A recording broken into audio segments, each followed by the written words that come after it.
Here at beautiful U.S. Bank Stadium in Minneapolis, the Skull chants reigning in the background. Week 1, down to the sidelines we go with Pam Oliver.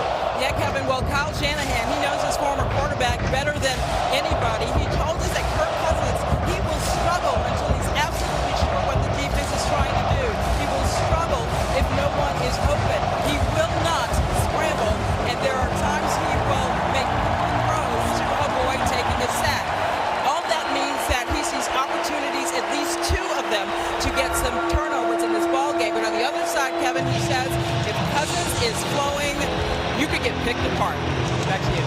You know, Pam, it's an interesting thing, right, Charles? I mean, Shanahan tied to Cousins and thought he may go to San Francisco. Instead, here he is, and here we go from Minneapolis.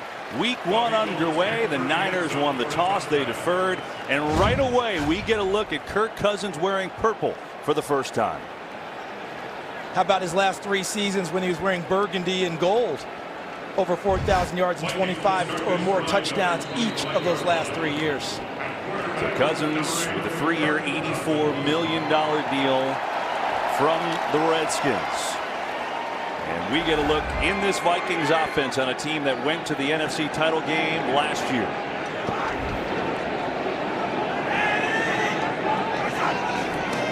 First play, they'll swing it to Dalvin Cook, looking for a block.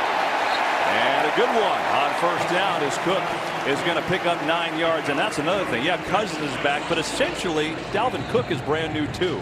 Yeah, that was mentioned in our pregame show. We heard Jimmy Johnson talking about how bullish he is on the Vikings. And one big reason, the man you just mentioned, Dalvin Cook, dynamic running the football, but also can catch it out of the backfield as we just saw. Vikings have some offensive line changes from last year. We'll get to those in a second. Is Cook the single back now?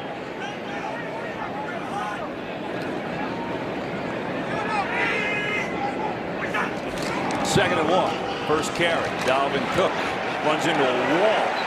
And he's got enough for a first down.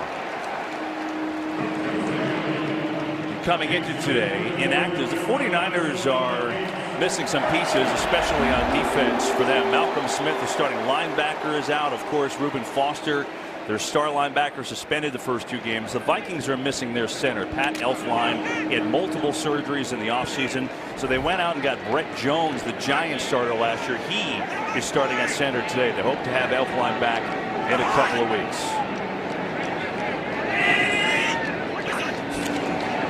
Play fake to Cook. Time. Cousins back to Cook. Makes a cut. Cook to the edge, and he's got a first down. Already heavy to Dalvin Cook, who tore his ACL in game number 4 last year, and you see he's going to be a big part of today. I don't think this was really designed for Dalvin Cook, though. Watch the play fake. Kirk Cousins wants to go downfield, but all that is covered. But because of the excellent pass protection he received, able to come back and check it down to Dalvin Cook, and he ends up with his 3rd straight touch and another first down for Minnesota.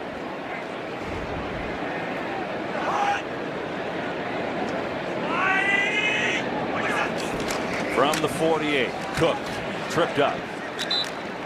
And that was Jaquaski Tartt, good-looking safety in his 4th year for the 49ers. Thing is with Cook, Charles, you know, he was 3rd in the NFL in rushing through week 4. He was hurt in the middle of that 4th game. This is not a guy that's going to play, you know, down here and down there. He is an every down back. And that's what they're going to, that's the way they're going to use him to start the season. Many wondered if he'd be on a so-called pitch count. I think he'll be full-time right from the word go. Probably the first 3 series before we see Latavius Murray.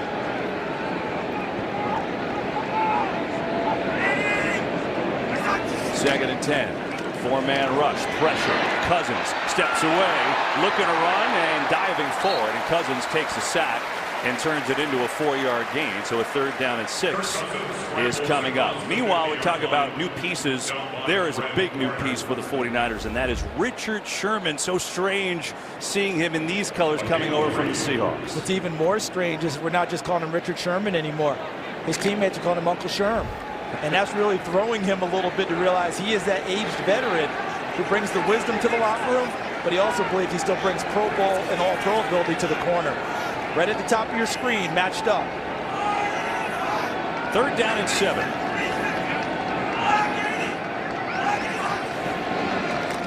Four-man rush. Cousins over the middle. He's got a completion and a first down. It's Thielen. who had a monster year last year with 91 receptions. This one good for a first and good for 15 yards. So watch on your screen the inside receiver, number 19 in purple. He's working on the nickelback. K'Wan Williams froze him inside of 5 yards with a fake to the outside and brought it back inside, and Kirk Cousins, protected well, delivers a nice crisp pass right between the 1 and the 9. And the Vikings pick up another first down. Thielen made the Pro Bowl last year. 1,276 yards receiving, is one of the greatest receiving years in Vikings history. That's how good he was. Here's Cousins. Pressure, down he goes. 49ers get to the quarterback that time with DeForest Buckner with the sack. And all you hear about is DeForest Buckner and his improvement. Second from the bottom of your screen, number 99 in white. See him working inside. Riley Reef 71, he leaves him for number 79, Tom Compton inside, and DeForest Buckner was too much for Compton. Couldn't handle him, and he gets right to Kirk Cousins. This is what the 49ers are expecting all year from Buckner, inside pressure to the quarterback. And they needed. The 49ers were 26th in the league in sacks last year. They had a hard time generating pressure. The second and long, they'll run it. It's Cook, not much. One thing, though, about this Niners D is their run defense the last 5 games really tightened up. So they think that's an area of strength. It's just, where is the pass rush going to come from? The pass rush will come from inside, as we saw. DeForest Buckner, Eric Armstead will work inside when they're in their nickel and sub packages. You know, Earl Mitchell gives them push. Sheldon Day, when he comes on the field. Off the edge, their best rusher will be number 54, Cassius Marsh. But expect that inside pressure to be their stock and trade. Yeah, Armstead coming back. He's been hurt for most of the last 2 years. 3rd and 14 now from the 38. Cousins, pressure up the middle, sidesteps. Now he's in trouble. Rolling, just throws it away. Cook was there. And Cousins getting some pressure. Now, interesting here, the Vikings have 2 new kickers, including a rookie place kicker, but it looks like they're going to send out the punt team. And where did the pressure come from here on 3rd and 14? Look at the inside. They play a little game. And right there, again, DeForest Buckner's the first guy back to the quarterback. And then at the end of the play, see Eric Armstead get a little push on Cousins. Vikings wanted a flag. The officials kept it in their pocket. And so Mike Zimmer will send out Matt Weil, a new punter. They had Ryan Quigley the last few years. He was a good punter. They think Weil gives him a little bit more length. And here's his first punt. Not too far to go. Tries to drop it inside the 10, and they'll do even better. They'll get it inside the 5 before Mike Hughes was there to field it. And that'll be a tough start for San Francisco. What a job by Hughes. He became the punt returner, even though he was punt coverage. He followed the football and not the return guy. We saw Cousins, Jimmy Garoppolo's turn. We come back. So you're Jimmy Garoppolo, and you start your season on the 4 against the number 1 defense, but fearless. He goes right across the middle to Pierre Garçon. That's the first hookup they've had as teammates, because Garçon was hurt last year when Garoppolo got here. Well, you mentioned fearless. Kyle Shanahan, head coach and play caller, not fearless. Okay, is absolutely fearless, excuse me. Jimmy Garoppolo, he's showing that in his young career, 7-0 as a starter. 5 of those wins here in San Francisco. And Pierre Garçon, physical as they can get out wide at receiver, and he caught the first pass. Alfred Morris is the back. They fake it to him. Daniil Hunter on pressure and incomplete. They tried to get Goodwin, but Daniil Hunter had good pressure. Take a look at his first catch. Watch Garçon on the slant as he works inside, and Xavier Rhodes takes his legs out from under him. Did he hurt his hip a little bit on the way out? Look, if there's a way to play through it, Pierre Garçon will. He's back in the game, so I don't think he hurt it that bad. He and Marquise Goodwin will line up together. Goodwin can absolutely fly. That's Kyle Juszczyk, number 44, the fullback out wide. Garoppolo, time, penalty. It's Garçon again. It gets decked, and it's incomplete by Sendejo. But we also have a penalty, so let's see what's going on here. I know it's a penalty, but Sendejo doesn't mind taking a shot at you, does he? No. He will go right through you every chance he gets. Clay Martin is a first-year referee, so his first game officiating in the National Football League. Wish him good luck and his crew. First flag of the day. Let's see what it is. Ruling on the field was an incomplete pass. Illegal use of the hands, hands to the face. Number 97 defense. 5-yard penalty, automatic first down. So that's on Everson Griffin.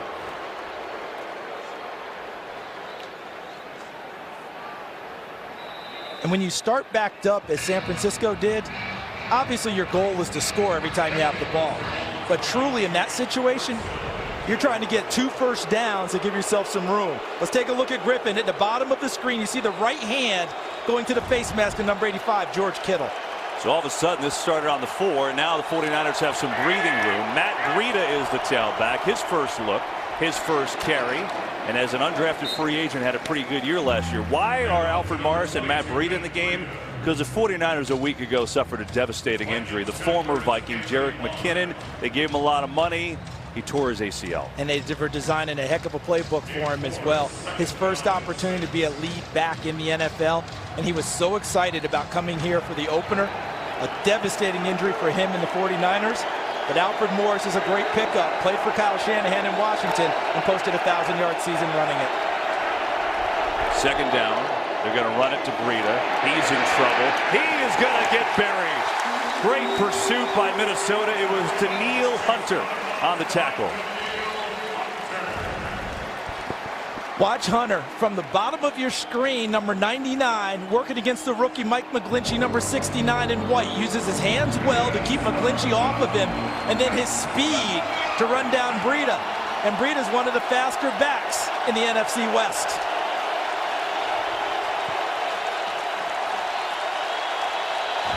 The Vikings were the best in the league on third down. Historically good last year, 25%.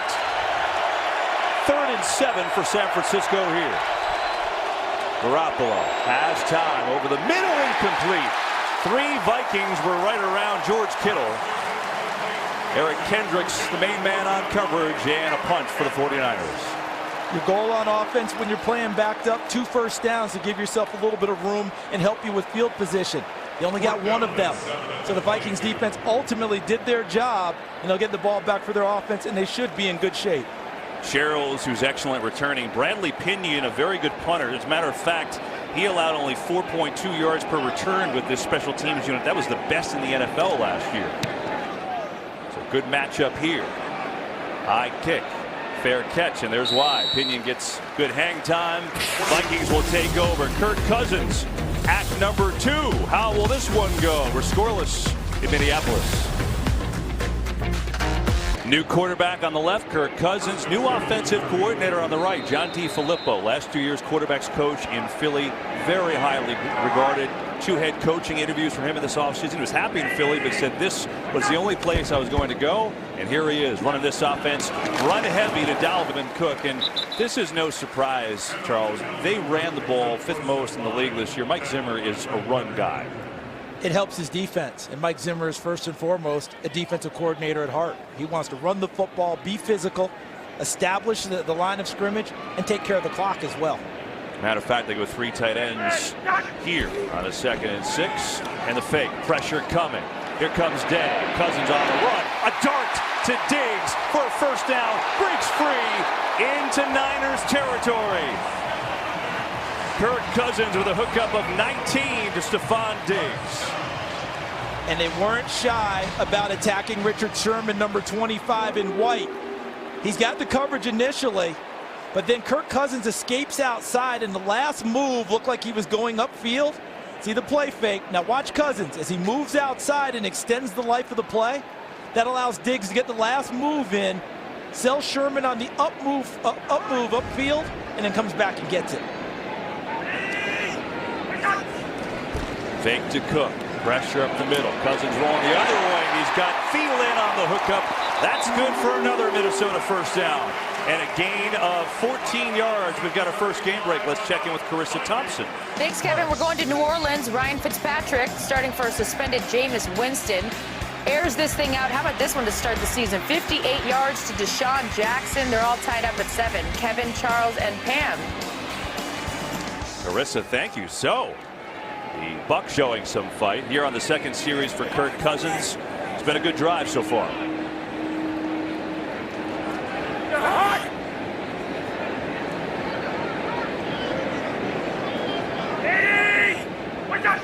From the 34, 2-step drop, and now Cousins with a run right up the gut. They use Dalvin Cook as the lead blocker. And I don't think this was a called quarterback draw. But watch Dalvin Cook. See, he was looking for a receiver, but as soon as he sees the gap, he decides to go, and Cook decides to go with him and gets a little bit of a block on Eric Armstead to protect his quarterback. With that inside pressure coming from San Francisco, I expect John DeFilippo to keep Kirk Cousins on the move and get him away from the center of the field. They picked up 6. Cook, left, gets smacked. Fred Warner, the rookie linebacker playing for Reuben Foster today. A good preseason, makes a stop for a loss of 2. Right in the middle, number 48, as he just goes right through the gap. And look at him, he takes away the cutback and is able to make the nice tackle. You know what's interesting, Kevin? When he came out of BYU, Fred Warner, there were scouts that questioned his physicality. They didn't know if he would stand up. He got to the 49ers camp and they're like, no, he can handle it, and we just saw evidence of it there. He was good enough to play as a slot defender at times. That's how good he is. 3rd down and 6. Blitz, Cousins throws, dropped. That's Laquan Treadwell, who's been a bit of disappointment since being drafted, and he drops the one wide open. And Kirk Cousins stood right in there in the teeth of the blitz that you described, Kevin. K'Wan Williams, number 24, right in his face, and he stood there and delivered. And that's a ball that Laquan Treadwell has to catch. So now we get our look at the rookie kicker, Daniel Carson, who they drafted in the 5th round this year. He missed a couple earlier in the preseason. Now it's for real from 48 yards. He's got a big leg. Weil, the punter, is the holder. And a good start for Carlson. 2nd drive for Kirk Cousins. Mike Zimmer isn't mad at the kicker yet. Give it time. 3-0 Minnesota.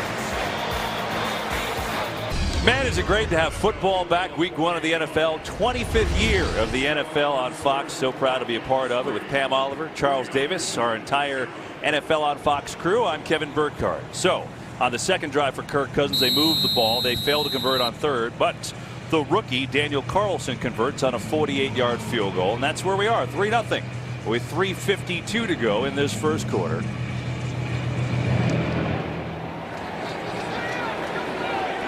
And Reed will be happy to take this from the 25 for the 49ers. So how about San Francisco last year? Before Jimmy Garoppolo arrived, they were 1-10, 5-0 in the games that he started at the end of the year. And then because they saw it and they liked it, they gave him 5 years, $137 million. They also needed some veteran leadership. They went out and got Richard Sherman to a 3-year deal. Problem is, Jared McKinnon was their prize 4-year deal. He tore his ACL. It's a big problem. Key addition, though, Weston Richburg, the former Giant, at center. Mike Beglinci, the rookie, 9th overall pick at right tackle. They needed to make their line better. They feel it's a lot better than last year on the offensive line. Time will tell. 1st and 10 from the 25. It is Alfred Morris getting the carry. Old reliable. There's a late penalty flag on this one, as Morris gains 4. This 2nd flag, let's see what the call. Holding, offense number 75. 10-yard penalty at the previous spot. 1st down. That's on the left guard, Laken Tomlinson. Number 75 in white, and he's got a full 2 handfuls on the defensive lineman opposite him.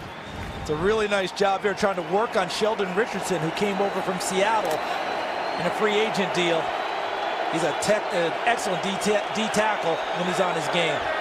So, of course, we give kudos to the offensive line and they commit a mistake. That's usually the way it works, isn't it? 1st and 20. 4-man rush. Pressure. Garoppolo in trouble. Down he goes. All kinds of pressure. Richardson got there first. Griffin got the sack.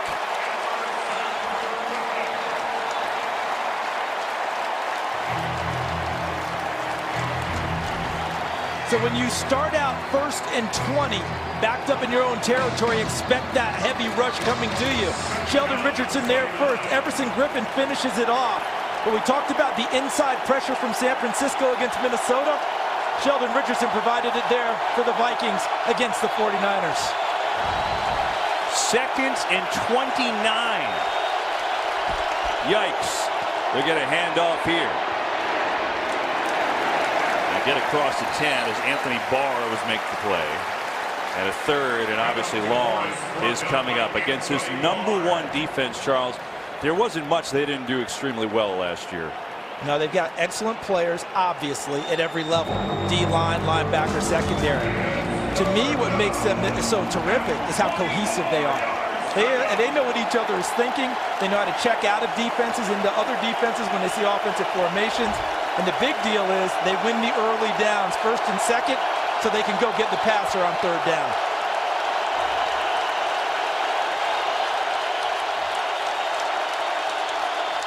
Have to get all the way out to the 35. They're just going to draw to Breida up the middle. And it gives them some breathing room to the 20, but nowhere near a first down. And here comes a punt. Kevin, this series all goes back to first down. The hold against Laken Tomlinson sets up 1st and 20, and the Vikings go get Jimmy Garoppolo on that play. Kyle Shanahan, the head coach of San Francisco, told us first down is key for us because that's the only time we think they're honest on defense, playing run and pass. The odds tilted in Minnesota's favor, and the end result is San Francisco having to punt. Second punt for Pinion. First one was fair caught by Marcus Sherrills. He has 5 punt return touchdowns in his career. This one a little shorter. Sherrills makes a move. And he spins his way up to the 46, and good field position for Minnesota. This #1 defense showing up already in game #1, and Kirk Cousins likes what he sees. His Vikings up 3-0. Tough series for Jimmy Garoppolo on the 49ers. Holding penalty and then a sack, and he just had no shot. So they started their first possession on the 4, then the penalty. Their offense hasn't done much against this Vikings defense, and that leads to great field position for the Vikes on offense. Here's Latavius Murray with a big hole. His first carry of 2018 and a nice pickup. 6.5 yards for Murray, who did a great job filling in when Cook tore his ACL last year.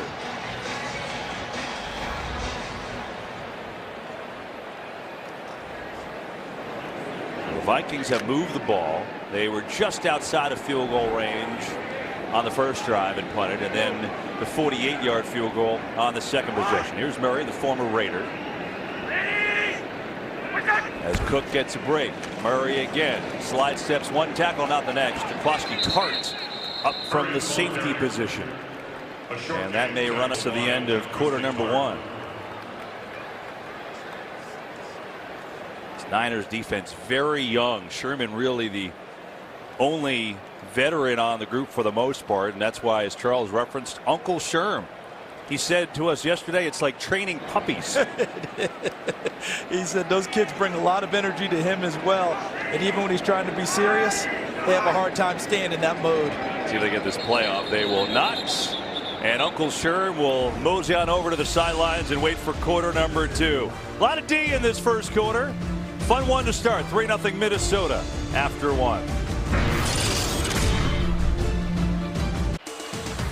Aerial coverage today is brought to you by State Farm as we start the second quarter. 3-0 Vikings. Their ball 3rd and 3 from the 46. Blitz coming. Cousins just going to dump it off. Wide open is Cook. Room to run inside the 30. They beat the blitz. They dumped it to Dalvin Cook, and he did the rest for 25. Kirk Cousins got a lot of experience in Washington behind some offensive lines that struggled, so he was used to seeing free rushers coming at him. Stayed patient, improved his sight line, and got the ball out to Dalvin Cook, who turned it into a first down. And he'll take a break as Murray comes in. So another solid drive for this Vikings offense inside the 30. First down. Cousins lets it rip over the middle high. He had Thielen, who had a step, but it's just an incompletion. Game break time. Let's check in again with Carissa Thompson. Thanks, Kevin. We're going back to New Orleans. They were up 10-7 when Ryan Fitzpatrick decides to hang on to this one himself. Remember, he's under center for 3 games while Winston is suspended. Tampa Bay's at 14-10. Kevin? Carissa, did the ball cross the line first, or did Fitzpatrick's beard cross the line first? That's the question I've got. We don't need a review on that. No review. We're okay. How about that, though? That wily veteran keeping them hanging in there in Tampa. No doubt. It's Murray. Left side.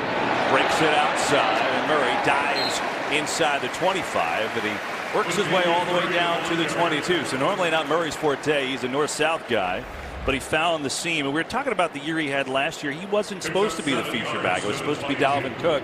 They signed him from the Raiders to a 3-year deal. But he really did a nice job. But you could see already just this idea. This is Dalvin Cook's show. He's a nice little helper part, if you will. But bring up another 3rd down and short.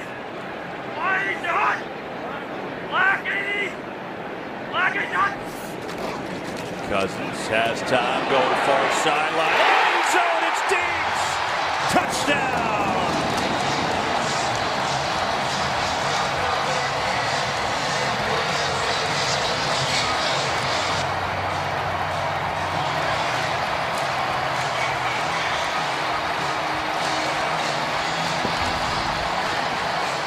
So watch Stephon Diggs, number 14 in purple, against Akello Witherspoon, number 23. And this is how well this ball is thrown. It's right over the top of the helmet of Witherspoon.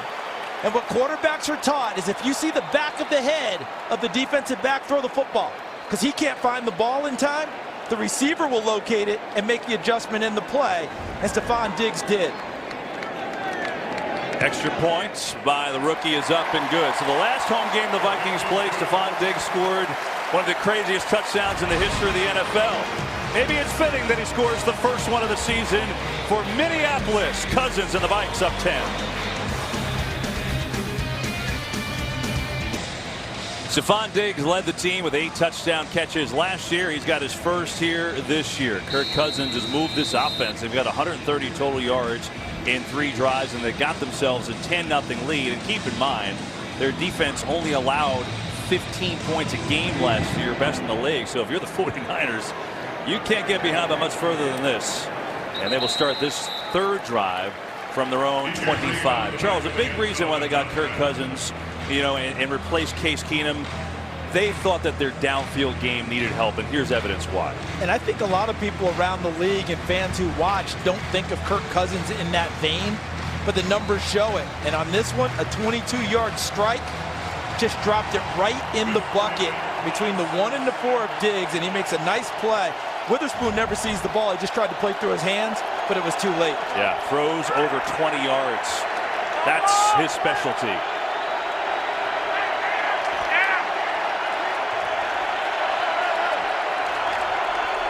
First and 10. Pressure comes. Garoppolo dumps it off, and he's got the tight end Kittle wide open, and a good run for Kittle. And boy, do they need that just to settle things down, and that'll move the chains after Kittle picks up 18. And it's so huge because it happens on first down. You've got to make a play against the Vikings on that down in order to get that defense backed off a little bit and have an opportunity to move the chains.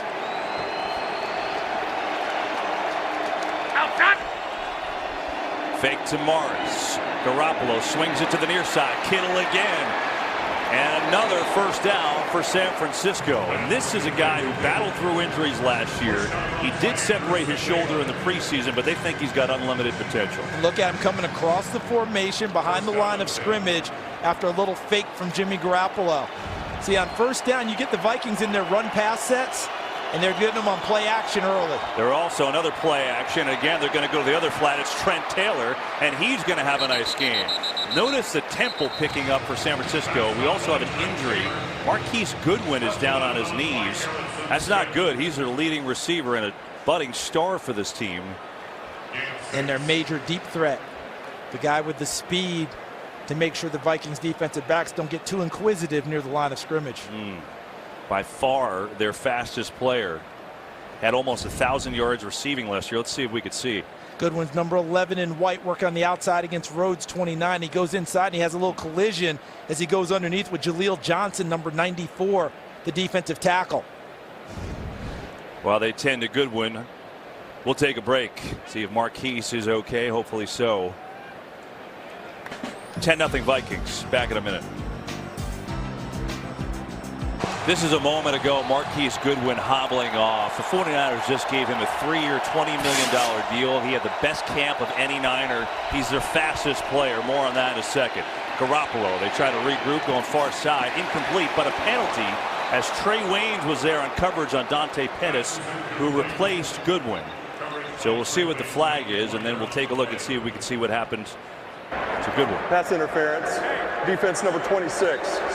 Spot foul. First down. I thought Trey Waynes got much better last season, made significant improvement as a starter on the corner. Here's Dante Pettis, who came in for Marquise Goodwin, and they got him on the hold. He was holding him downfield, unable to get back to the football, so an accurate call. There's the rookie out of the University of Washington. Tremendous kick returner during his days in Seattle. Now they'll need him to catch the football downfield. Yeah, second-round draft pick. He was in some packages, but he's going to be playing a lot now. Here he is in motion. Instead, they're going to run it to Breida, and he gets bounced to the ground immediately. And meanwhile, on Goodwin, Charles, obviously don't know what happened yet. They cannot lose him. They lost Jerick McKinnon, who was their prize offensive player. He is their next best offensive player. And you're talking about the speed element of the game. Kyle Shanahan locked in on that. He talked about being back at Tampa Bay when he was a quality control coach, had Joey Galloway, and he understood what speed does for an offense. You lose McKinnon, you lose Goodwin, you lose a significant portion of that. All that being said, 49ers have a nice drive here. Second down and 6. Garoppolo back over the middle in traffic. Garcon incomplete. Tried to fit it in there, and Sendejo came in with a big hit again. And one thing about Jimmy Garoppolo, he loves to push the ball downfield. So watch the tailback Breida swinging out. He's got him if he wants him, but he wants the bigger shot downfield, and he throws him right in between Sendejo 34 and the rookie Mike Hughes 21, and they break it up.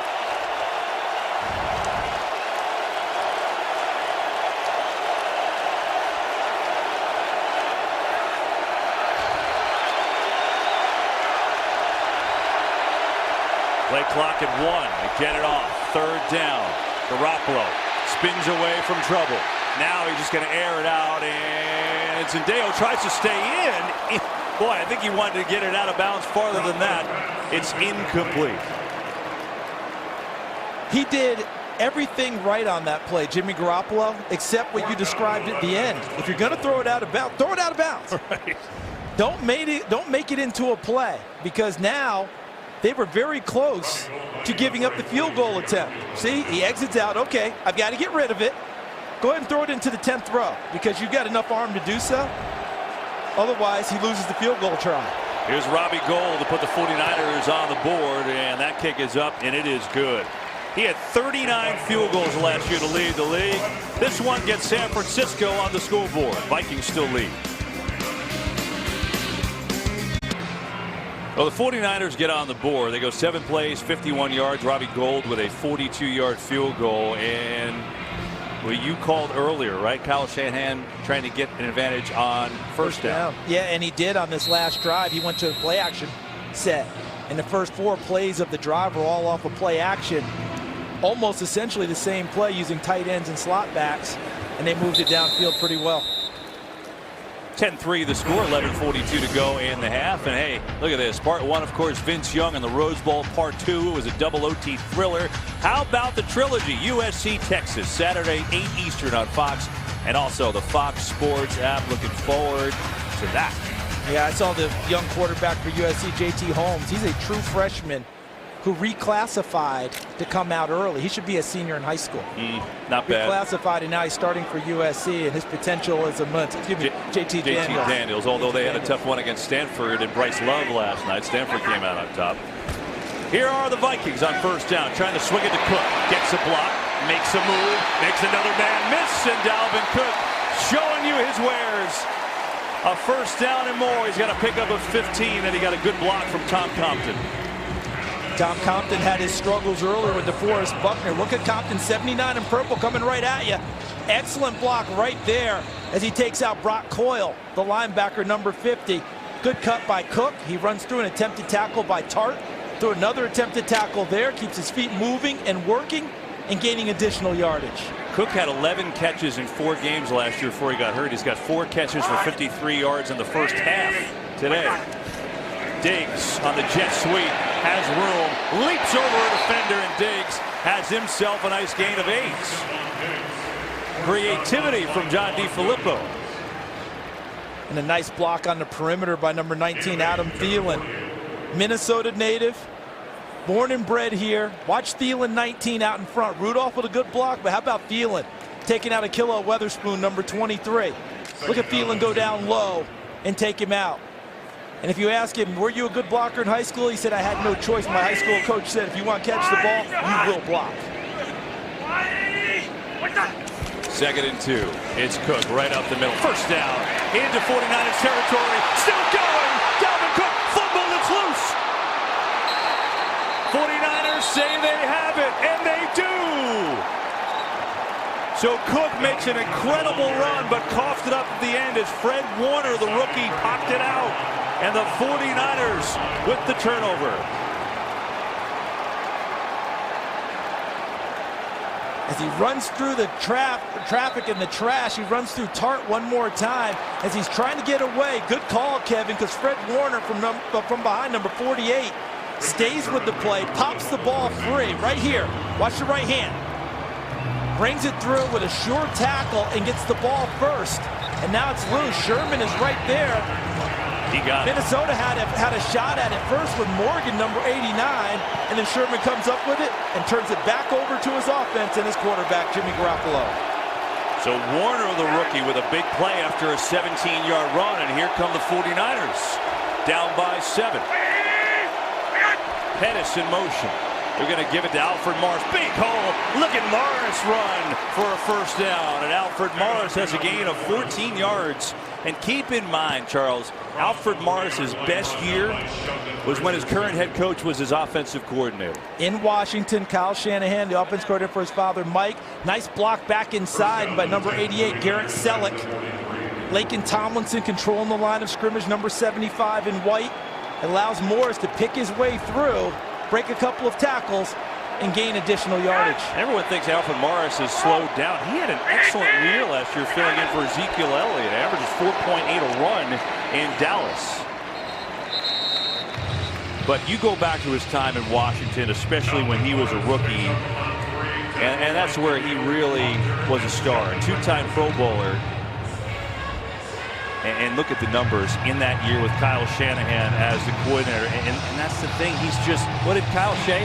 He's just reliable. Reliable, efficient, and he always gets more yardage than what's actually blocked. And that's a good sign, I think, to see Marquise Goodwin on the bike trying to work out the bruise. 2nd and 6. Morris again. Patient, fighting forward. Alfred Morris is a yard shy of a first down. Let's get an injury report and go down to Pam Oliver. Yeah, Kevin, wide receiver Marquise Goodwin.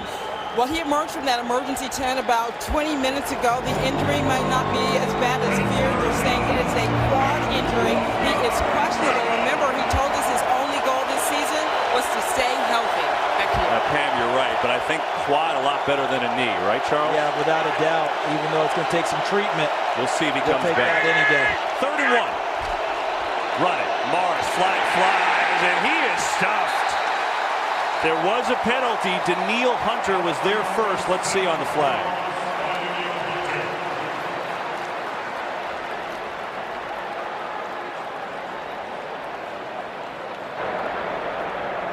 Prior to the snap, false start. Offense number 88. 5-yard penalty. We'll replay 3rd down. There was no...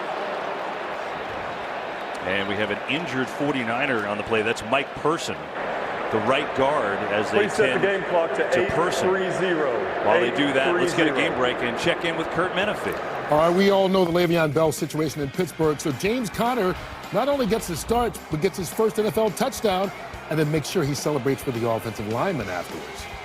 7-0. Steelers on top of the Browns in Cleveland. Kevin, Charles, and Pam. Kurt, I see what you did there, trying to start a little something. Kurt, I saw James Conner in preseason, and they used him big time in Game 3. And remember, this is a young man who got really sick at the University of Pittsburgh, had a monster year, ends up battling cancer, leukemia, battles his way back.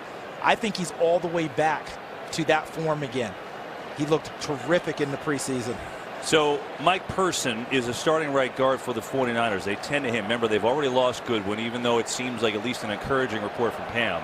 Person beat out Joshua Garnett for the right guard spot. He played for Shanahan in Atlanta as their center. And now after a while on the ground, he is walking off. So Joshua Garnett, a former first-round pick, will come in and play, number 65 for him. Let's see about what the injury occurred. So to the right side, you see 68 as he goes down, and you see he's underneath a fellow player who rolls up on him, number 58, Weston Richburg, their new center. So that's where he ends up hurting his foot, his leg, getting rolled up on by one of his own players. All right, so we'll see about him. Garnett in, 3rd down and 6, the play. That's Garnett, his sub. Pressure. Garoppolo fires, and Garcon is the man with the catch. Clutch throw from Garoppolo to Garcon and a 1st down. And when you need a big pickup and you're Jimmy Garoppolo, you noted earlier in the game, Kevin, that Pierre Garcon wasn't around last year when Garoppolo got there. He had been hurt, but he quickly figured out in a tough situation, find number 15. He'll make plays for you. And he goes right into the briar patch and picks up the 1st down. He wasn't around because he fractured his neck in a game against Philadelphia. I mean, that's a serious injury, but here he is back. Garoppolo on the fake. He's got a lot of time. He's going deep for Pettis. Looking down there. Pettis! Incomplete. Trey Waynes knocked it out. It looked for a second like he had it. He didn't finish it, and Waynes made the play. Watch Pettis, number 18, as he works inside on Trey Waynes. The protection was excellent, and this is a beautiful ball by Garoppolo, but Waynes doesn't give up on the play. The ball gets to Pettis, but Waynes gets one arm in and continues to fight him for the football all the way to the ground. Boy, that's outstanding. He had it. That's a touchdown of Waynes. The ball actually hit Waynes first, and Pettis was making a play on it before Waynes finished it off. 2nd and 10. Here's Breida on the run. And it gets inside the 40. Seen some big-time plays in this 1st half by both teams already. These guys are excited about playing real football, too. You know, they're ready for the preseason to be over. I was talking to Adam Thielen on the field before, and he's like, you know, preseason's just so long. Nice to play someone other than ourselves. 3rd and 6.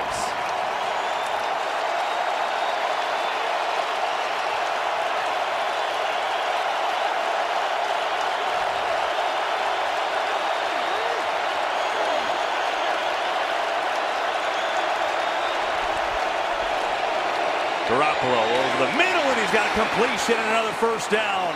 It's the tight end Kittle once again who's becoming a favorite target. And last year, Minnesota, the best team in the league by far on 3rd down on defense. Back-to-back 3rd down completions by Jimmy Garoppolo to keep drives alive. Look at him standing there. He sees the pressure coming at him in the form of Anthony Barr, hangs in there, and fires a strike downfield to Kittle for another 1st down. It's an impressive drive. It's the 11th play of the drive, and as you said, converting 2 of those 3rd downs. Down by 7, 6:10 to go in this 1st half. They go with the eye, and Morris back in, and we get a flag, so hang on. Actually, we get a timeout. Kyle Shanahan, the 49ers, have called their first timeout here in the 1st half. We'll be right back after this message from Verizon. So George Kittle, Charles, the end of the year last year against the Rams, he had a 100-yard game, his first of the year, and you could just tell the Niners really think he could be something big. You remember last year we were talking about his connection with C.J. Beathard. They played together in college at Iowa. Now he's getting connected with Jimmy Garoppolo. And Kyle Shanahan loves to utilize tight ends, multiple at a time, because it actually freezes a defense. What are they going to do? Are they heavy run? They're going to throw the football? And he is able to get the ball to Kittle early and often in this one. You know, it's pretty rare you see this Vikings defense on the field for such a long drive. It just doesn't happen. It didn't happen last year, and this would be play 11. But last year, San Francisco, one of the leading teams in the league at drives of 10 plays or more. They're continuing it again here in 2018. Stay with Alfred Morris. They give it to him on the run. Big hole. Morris up the middle. Battering ram is Alfred Morris inside the 15, and a gain of 11. Nice blocking, but remember what Kyle Shanahan said, one of his best attributes? Efficient, patient, and he gets more than what's blocked. Quick tempo, incomplete. They try to catch the Vikings off guard and try to get it to Garcon. and Everson Griffin was telling Garoppolo that as well. Oh, you trying to catch us quick, huh? I'll get that big meat hook up in the air and swat it down.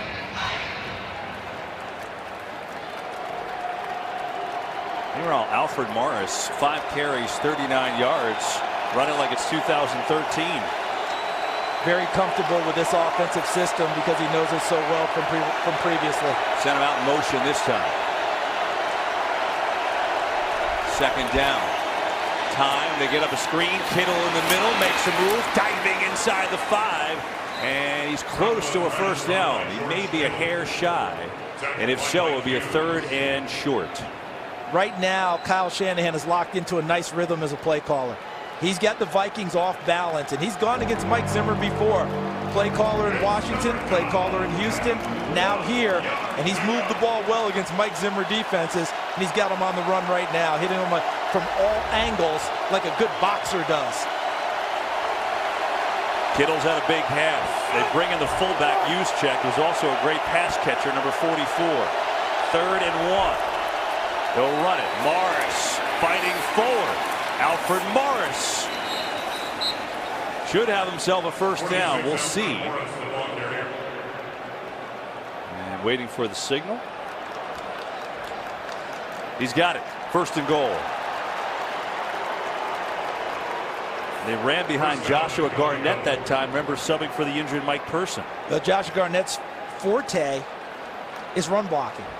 He's known as a finisher. He's a mauler up front. Anytime you want to run that type of a play, anytime of a gap scheme or a power scheme play, that's right up Joshua Garnett's alley.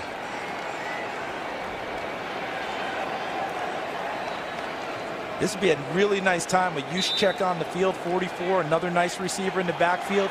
You might be seeing some type of play action, sneak him out into the flat and get the ball to him.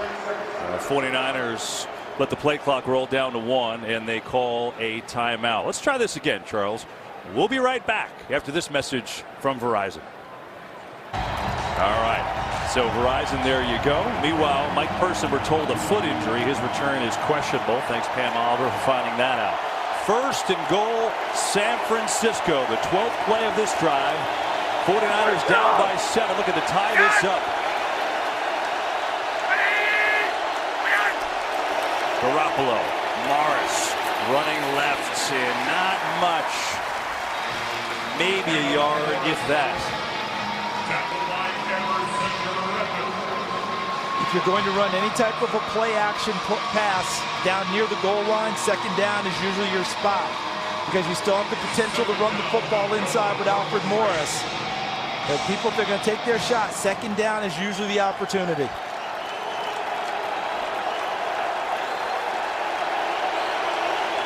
Kendrick Bourne, the wideout, comes in the game at the bottom of your screen. Garoppolo has time. Now he's in trouble, and now he's going to get dropped. Danielle Hunter's had a monster first half. There's a flag, though, in the back of the end zone, so let's see.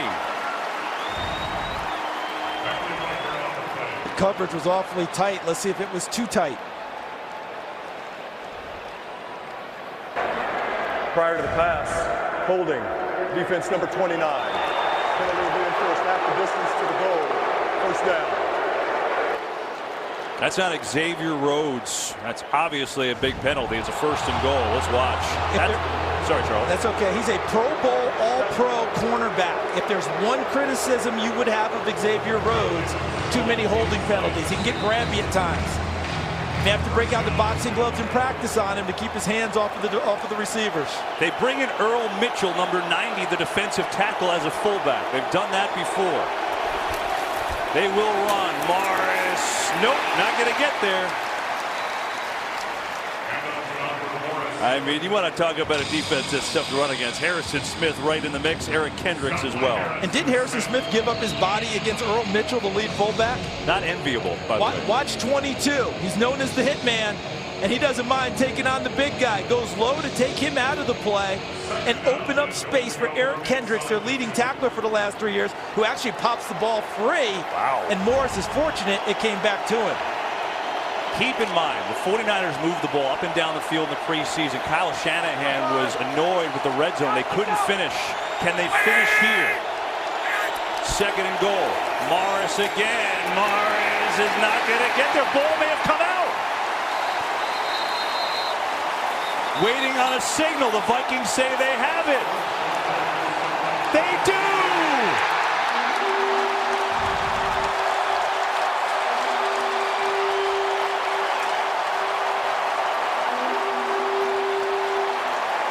I think it was Linval Joseph who knocked it away. I agree totally, because Sendejo held him up first, and then Joseph brings his arm across and rakes the ball out to create the opportunity for Minnesota to hold at the goal line. Boy, 14-play drive, Charles, and no points. That's a killer.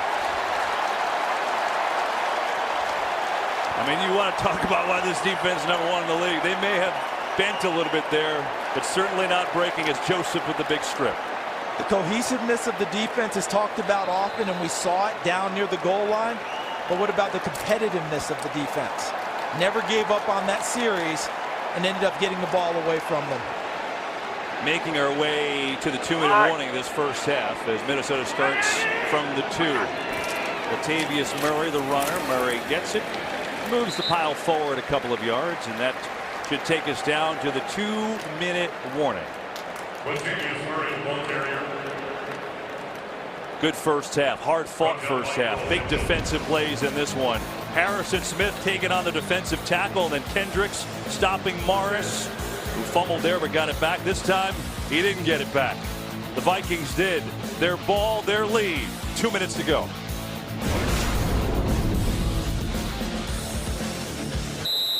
So just to sum up, Dalvin Cook, last time the Vikings had the ball, huge run deep in 49ers territory, fumbled. 49ers going a 14-play drive. They fumble at the 1, so here we are. 2 minutes to go, and almost another big turnover. My goodness, Brock Coyle was right around that one, intended for C.J. Ham, but it is incomplete. But Charles, that last drive for San Francisco took 8:04 as we look at the replay. Coyle right there, wanting to make the play on Ham, and Ham in a lot of ways fortunate that he dropped the pass before Coyle was able to apply the tackle. Might have had a chance to pop that one out as well. So 3rd and 8.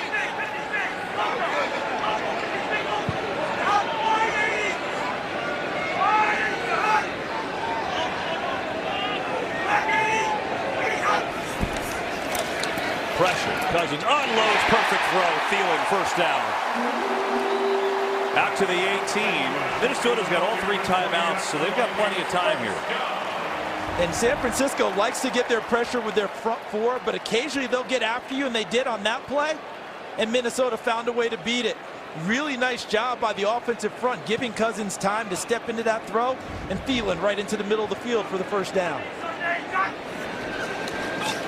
4-man rush. Cousins near side. Treadwell, nothing doing. Richard Sherman, tight coverage there, and it's incomplete. And some boos from the crowd for Treadwell. He was all over that one, was Richard Sherman, number 25. Wonder how the Achilles would hold up. His first extended action. The fans booing because they think that he's holding all the way through. One thing you and I both know, there's a thing called veteran privilege in this league. And Richard Sherman, having been around for so long, those same calls won't go against him as they might another corner.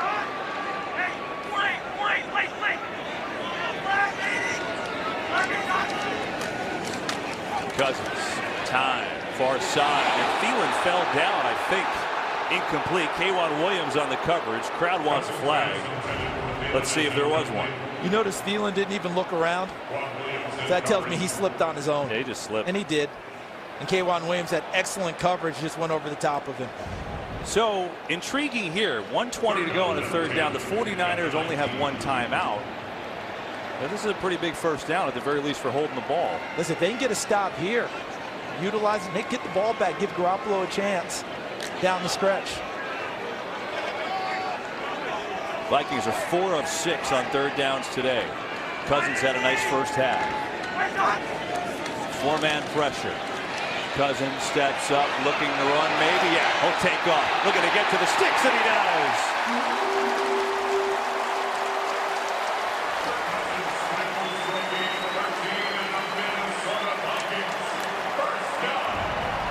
This is nice vision. Watch it from Kirk Cousins' perspective in the pocket. He stays with it all the way. He still wants to throw the football. And finally he realized, I've got a chance to go and pick up the first down. But he tried to stay with the pass as long as possible before it became time to exit and get the necessary yardage. Never think he can run until he runs. He's pretty good at that, actually. So the Vikings keep it. All 3 timeouts, minute 13 to go.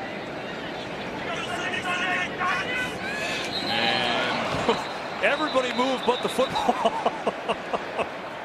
You know, in your backyard, that's a center sneak. That was funny. False start. Offense number 79. 5-yard penalty. Replay first down. Let's get a game break with Carissa Thompson. Thanks, Kevin. Good one here in New Orleans. So the Bucs already up 24-17 when Drew Brees tosses it to Mike Gillislee, who fumbles, recovered by Justin Evans. Bucs lead this one 31-17. Kevin? Wow, that's a little bit of a surprise for me. So after the penalty, it's a 1st and 15. Cousins fires. Treadwell makes the catch, breaks the tackle. Nice move by Laquan Treadwell, who's got an 11-yard gain and a first down and a timeout for the Vikings with 1:04 to go. See, this is the Laquan Treadwell that was drafted. 6'2", 215 pounds. Makes the catch, but look what he does. He runs through Brock Coyle, a linebacker. Runs through the second tackle by Adrian Colbert, number 27, before he's run down by Ronald Blair from the defensive line. You know, it's interesting about Treadwell because the last 2 years he's had 20 catches, right? I mean, he just hasn't done it. But he's got a new quarterback and a new coordinator. And Kirk Cousins told us, you know, I see a guy who's eager to learn and shows up at practice. And he said, if I go off practice production, he's a 50-catch guy. What Laquan Treadwell got was a clean slate. Yes. New offensive coordinator, new quarterback, hadn't spent time with him, had a chance to prove himself without any baggage from the past. He dropped the first one, but that's a big play. Here come the Vikings.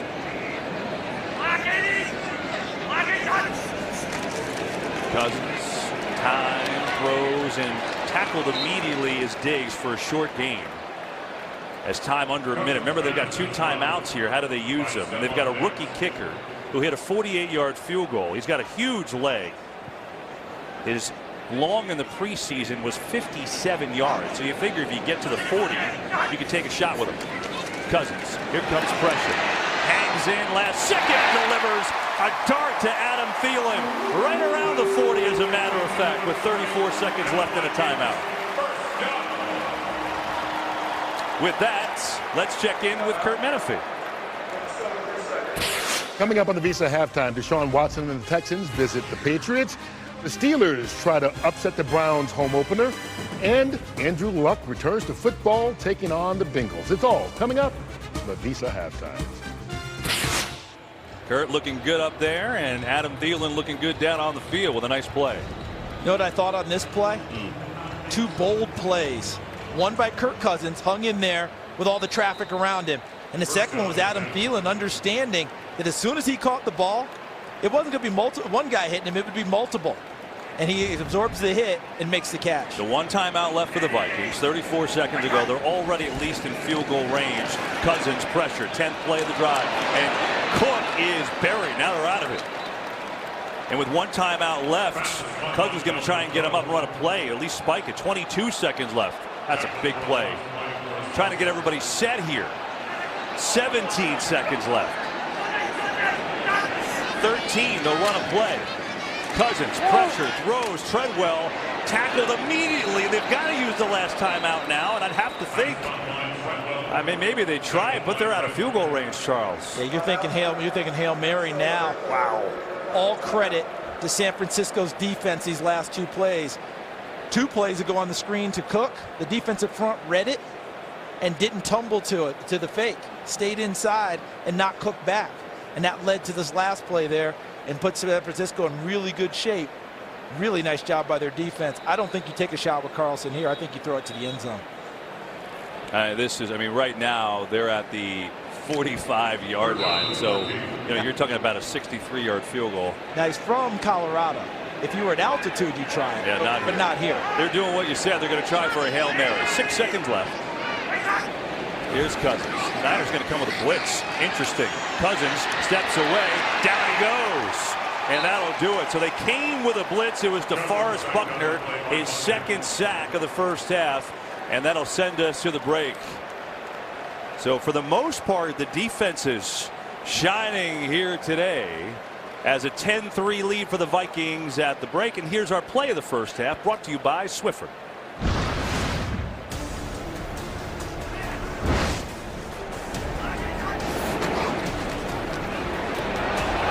This is the only touchdown of the first half. Going up top for 22 yards to Stephon Diggs. Cousins played well, 14 of 20, 165 yards, but it's only a touchdown lead. Couple turnovers in this one. Vikings up at the break. Here from Minneapolis, halftime show with Kurt and the guys coming up after this. Vikings 10, 49ers 3. See you in a few.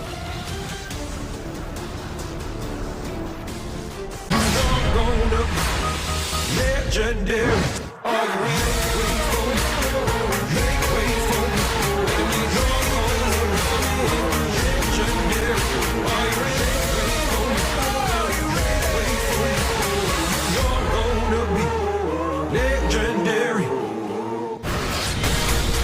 Today's game flow brought to you by Progressive. Good first half. Who's going to be legendary? I guess that is to be determined. But 10-3, the Vikings lead the 49ers at the break. Both quarterbacks had their moments. Cousins good first half. Garoppolo got better as the half went on. And we are at the break. Charles Davis, I'm Kevin Burkhardt. And it's interesting, right? Because I think the Niners, it looked like they might get blown out initially, but they've kind of held on here. They have, and I think that Kyle Shanahan's done a nice job of play calling despite not having two of his best weapons. Jerick McKinnon from before the season, and today Marquise Goodwin getting hurt. They're speed guys, and they're still moving the ball up and down the field, but they got to cash in. That fumble by Alfred Morris, that was a killer for them. Yeah, injury is definitely a factor today. More on that and everything else down to the field. We go with Pam Oliver. Yeah, Kevin, Kyle Shanahan told me that this game is playing out exactly the way he thought it would. But like you guys said, you get opportunities to score in the red zone. You got to take advantage of those. As for taking care of the wide receiver core without wide receiver Marquise Goodwin, Kyle said that he's just going to mix some things up, move some of the receivers around. He says we've got other guys who can definitely contribute. Mike Zimmer, his main concern is how they've been covering the bootleg. He wants to do a better job of that, and he's also going to provide some coverage help for his left cornerback, Trey Waynes. Yeah, interesting, right, Pam? Thank you very much. And that bears watching too, Charles, because remember, Terrence Newman, all reliable, who Mike Zimmer loves, a week and a half ago turned into a coach.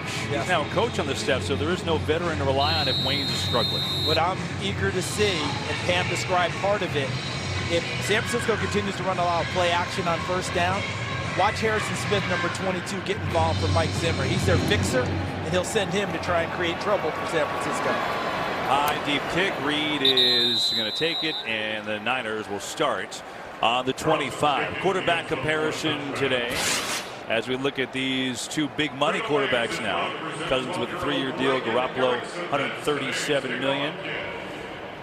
But the injury that happened earlier in this game is a killer. I mean, it's the 49ers' best offensive player here outside of the quarterback. It's Marquise Goodwin, their fastest player, and that was very early, so they've been trying to do it without him. He's been riding the bike, trying to figure out if he can come back in, but we'll see. Garoppolo over the middle, and Pettis, the rookie, fell down on the in-cut, so 2nd and 10. So how do they do it without Goodwin here in this second half? Well, Pam gave us a report that Kyle Shanahan said I have to do some mixing and matching.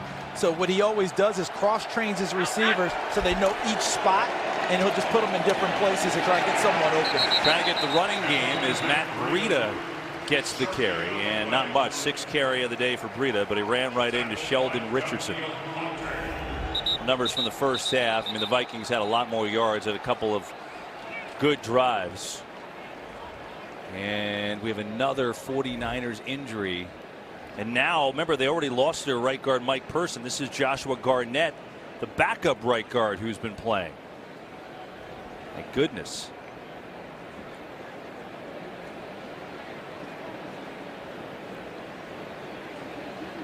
Oh, shit, he's in a lot of pain. Gary Gillum is going to come on the field now, number 76. Normally a tackle, but they're going to kick someone inside at this point, or will Gillum go in and play guard? I would think that Gilliam would go he's got to go and play guard, right? Yeah.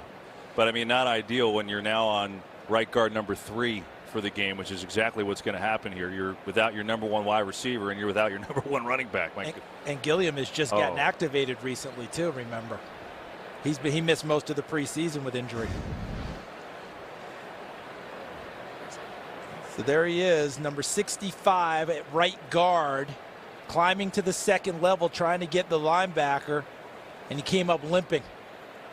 It didn't look like there was much. Remember, he had a knee injury that he missed a lot of time with and then missed some time in camp with the same injury. Yeah.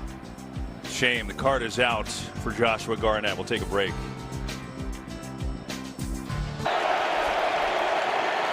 Third down and 9. Garoppolo incomplete over the middle. He was looking for Trent Taylor. It's been a mess of injuries for the 49ers today. They've lost Goodwin, their leading wide receiver. They've lost 2 right guards. There's Joshua Garnett. It just hurts to see him carted off like that. He's worked so hard this offseason. As Pam Oliver was reminding us that he lost almost 30 pounds to get to set play in Kyle Shanahan's system. And so now Gary Gilliam has come on to play tackle. Mike McGlinchey, the rookie guard, but we'll wait on that because it's a punch. And a good one. Sherrills not fair catching and tackled immediately at the 30. Raheem Mostert was there on the special teams tackle.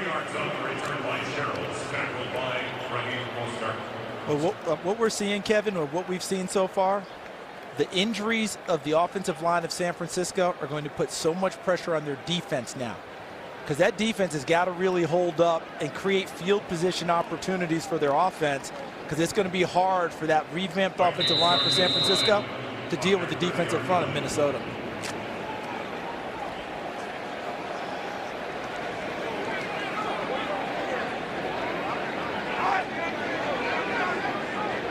So here's Cousins, 165 yards and a touchdown in the first half. Far side, it's Dalvin Cook who makes another catch in the flat and taken out of bounds at the 37. It's Dalvin Cook with 6 catches already in the game. That one for 7 yards.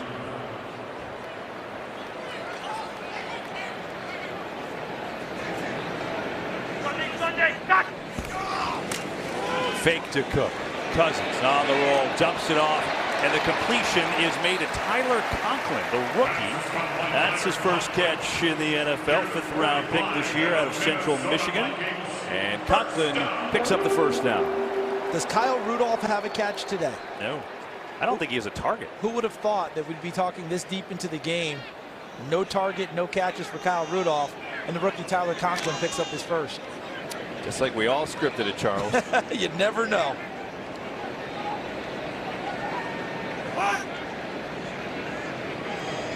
That's David Morgan, another long-haired tight end who's in motion.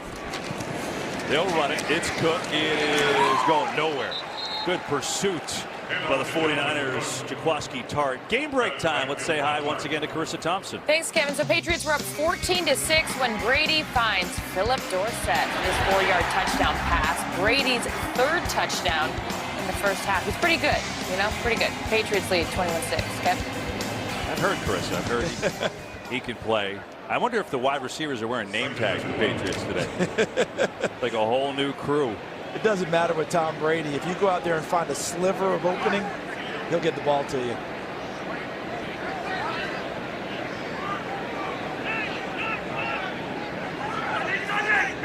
Second down.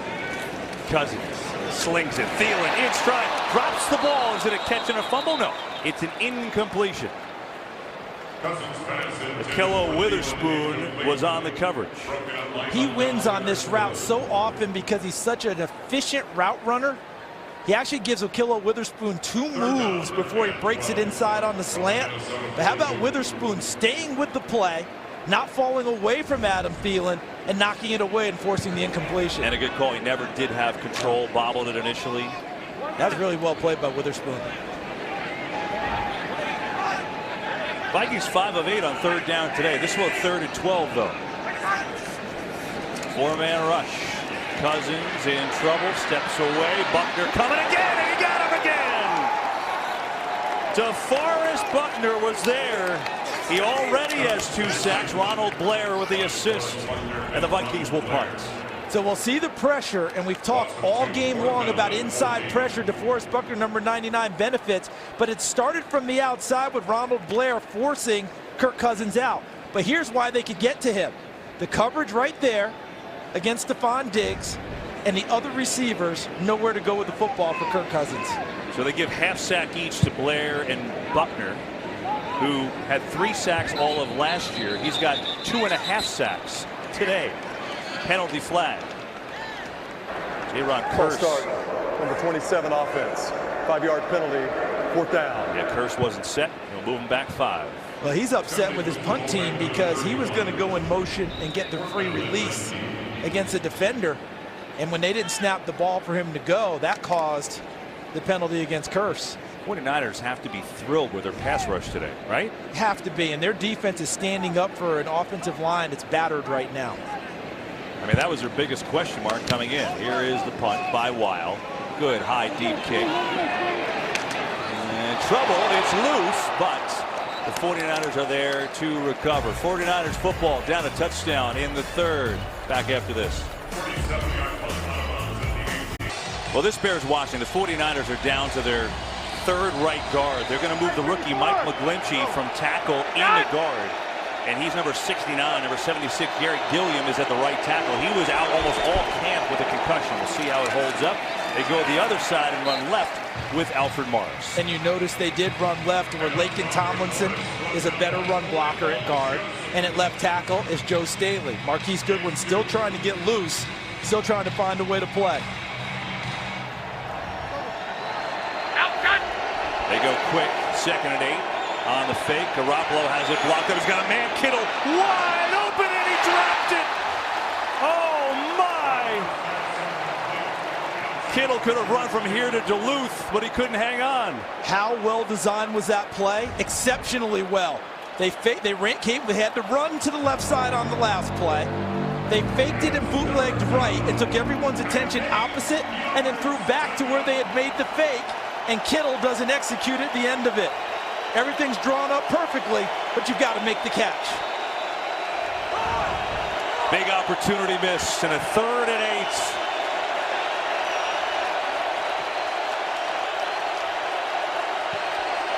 8. Blitz coming.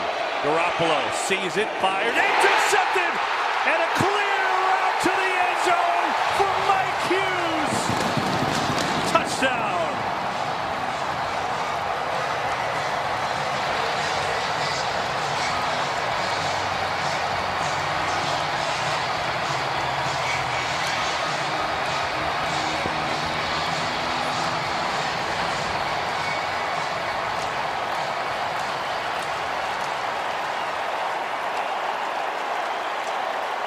I know this pick will go against Jimmy Garoppolo, but his receiver fell down in the flat. Never had a chance to fight or compete for the football. And Mike Hughes, the rookie out of UCF, takes full advantage of it for his first NFL touchdown. 28 yards on the return. So think about this. Instead of a touchdown potentially to Kittle on that beautifully designed play, he drops it. The very next play, receiver falls. Mike Hughes, the rookie, with the touchdown. So watch the pressure coming right at him.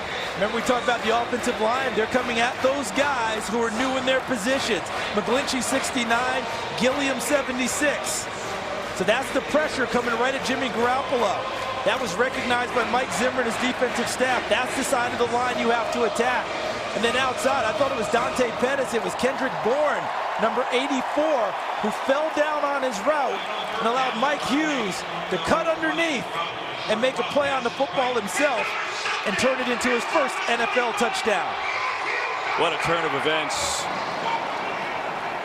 He's a playmaker too, had an interception touchdown last year at UCF, and his first NFL interception goes all the way. One of the reasons people liked him coming out of UCF is that he was a playmaker and a game changer with the ball in his hands. Kick returner also, had 3 touchdowns in kick returns. And Mackenzie Alexander, who was a nickelback good portion of last year, hurt today, but I think he's held in higher regard anyway by this coaching staff. He had that good of a camp. 17-3. It feels like the 49ers just got hit with an uppercut. And continue to keep an eye on the right side of the 49ers offensive line. We showed that pressure on the touchdown for Hughes, where they sent people that direction. They're going to force Mike McGlinchey, the rookie who's playing guard, who didn't even play guard in college, and Gary Gilliam to be able to handle this pressure. How about Garoppolo? His reaction. Yeah, he's not happy with himself, but also he'll see in the film, receiver didn't help him by falling down. Now he's got some work to do. 1st and 10. Fake the run. He's got a lot of time. He's got another man wide open. This time it's a completion to Juszczyk. Makes the move. Kyle Juszczyk inside the 20. Well, that's a pretty good reaction, I'd say. I think the Vikings were a little overamped here. The momentum of the last play, and then, as you noted, Kevin, the excellent blocking up front. And they took the fullback, Juszczyk, and just slipped him out of the backfield. No one accounted for him, and he did what Kittle was unable to do. Secured the catch first for a big play. He is a fantastic receiver. 2-time Pro Bowler at fullback. 49ers, can they finish it, though? On the fake. Flat is covered. Garoppolo knows it, and he's going to stay in bounds, and he ends up turning it into a positive play. So how did Juszczyk get so open? Well, he's number 44 in the slot, and Ben Gideon got caught peeking. See number 42, the linebacker? He was looking into the offensive backfield, watching all the motion back there, and Juszczyk slipped behind him and got deep into the flat. Should point out that our telestrator went down today, otherwise you would have had a nice circle on that one, so thanks for explaining. Another play fake. Garoppolo, Juszczyk again, but he had to dive for it, and he can't catch it anyway. And so that'll bring up 3rd down. Remember, they were down here before, Charles. After that 8-minute drive, they fumbled on the 1. Missed opportunity with Kittle a couple moments ago. Now a monstrous 3rd and 6. And the interception touchdown by Hughes changes your thinking a little bit as well. You don't get many opportunities against Minnesota's defense this deep in territory. You're not thinking field goal here at all. You're trying to find a way to get 6 out of this. Play clock's already at 6. They're going to have to call a timeout. And they will. Miscommunication, maybe?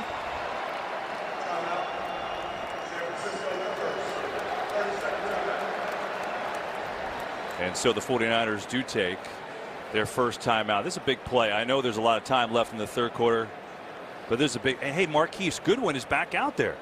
Well, that's good news for San Francisco. Been riding the bike for about an hour and a half straight with that injury, that thigh injury. He's also showing some toughness too. Many people saw him as strictly a speed guy. Guy could run deep and do nothing else. And he said one of the reasons he signed with San Francisco was he sensed from Kyle Shanahan and John Lynch, the GM, that they saw him as a complete receiver. And he also mentioned with a little bit of pride, they saw my toughness as well. Might be a chance to prove it. 3rd and 6. Goodwin's on the top of your screen. They have suffered in the red zone all preseason and so far today. Garoppolo has time. Area out, end zone. Garcon can't make the play. Hughes was there and undercut him. Garcon had his hands on it. So give Hughes credit. He got the pick 6.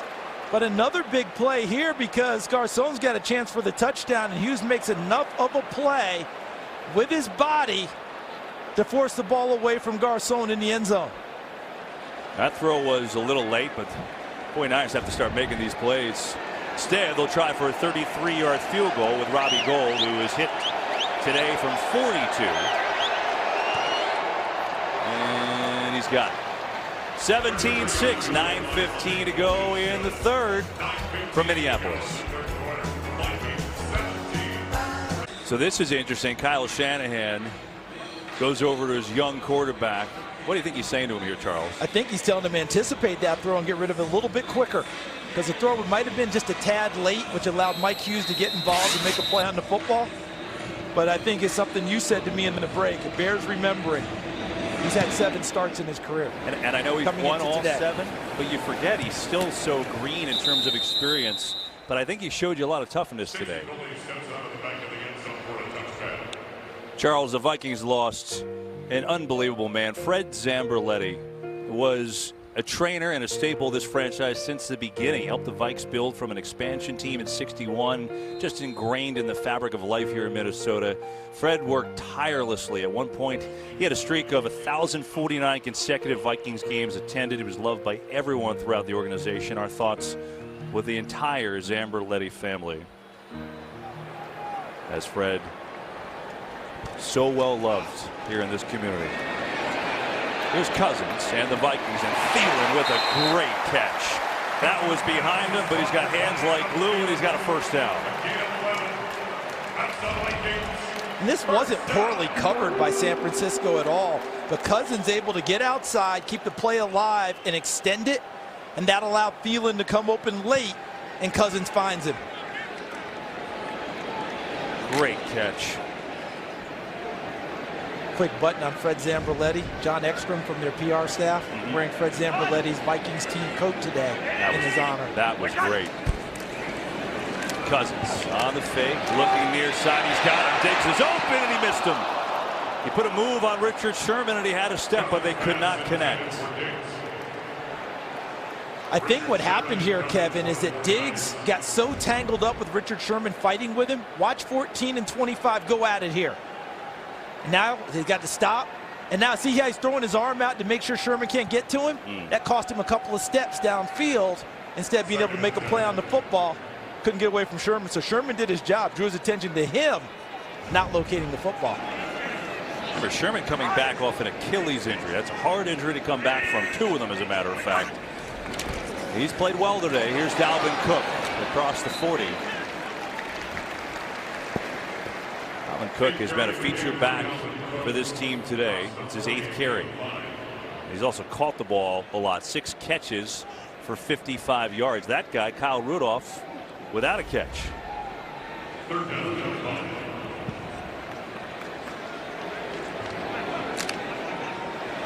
Cook leads the team with receptions. Thielen with yards. Diggs with a touchdown. Hughes the touchdown on the interception return. And now we have a 3rd and 5.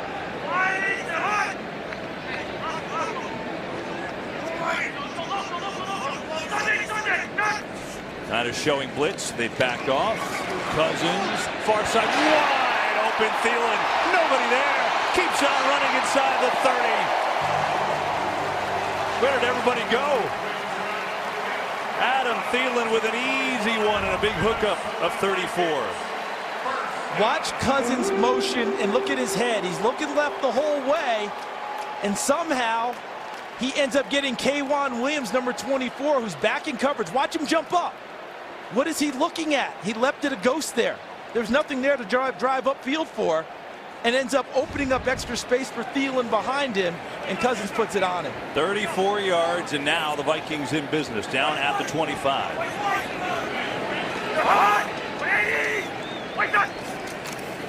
They'll run it. Cook breaks through, and Dalvin Cook with a good run works his way down inside the 18-yard line. Kirk Cousins now is in a spot that he's used to being in, like he was with Washington, managing the game, taking care of the football, being able to spread the ball around to different players, and got a nice run there from Dalvin Cook. And I loved at the end of the play to see Cook covered up with both hands after the fumble earlier. That's called learning. I feel like Mike Zimmer might have had a word or two for Dalvin Cook. Essentially a rookie because of the injury. Only played a few games. Cook gets it again. And it's going to be shy of a first down. So who is Dalvin Cook? We got a little taste last year because he looked so explosive the first few games where he tore his knee up. Listen, this guy is a player, most in ACC history in terms of scrimmage yards for Florida State. And then look what he did. He was second in the league behind Kareem Hunt in rushing the first 3 games. Then against the Lions, he tore his ACL out for the year. So you kind of forget, because the Vikings had such a great year without him, what you have here, and now you're seeing it. And how about the job he did in rehab to be able to be back for training camp and ready to go this year. 3rd and 1. Offset eye. Cousins, pressure, he's in trouble, throws. What a catch! Morgan through traffic. How on earth did that get completed? But it worked, and it's a 1st and goal. Not only did it work, I think David Morgan is your 3rd option on this route. You got Kyle Rudolph deep into the end zone. You've got Dalvin Cook short, and look at him snatch the ball with his hands and take it away from DeForest Buckner, who's been everywhere on defense for San Francisco today. Morgan continuing to develop as a receiver, no longer just strictly a blocking tight end. 1st and goal. From the 7. It's Dalvin Cook, who is met immediately. Fred Warner, the rookie, He's really played an outstanding game today. He's in double digits in tackles now. Just think about what that adds when you get Reuben Foster back. Because I think Foster goes back to the middle. But you take Warner and put him in an outside position where he played at BYU, and now you've got an added extra good player on the field for you. You ever think you'd see that graphic up today? First red zone in the third quarter. Kyle Rudolph hasn't been heard from yet. No That's catches. his spot. And movement. He may not have a catch, but he might have a false start. And I love the pointing back and forth. They did it. No, they did it.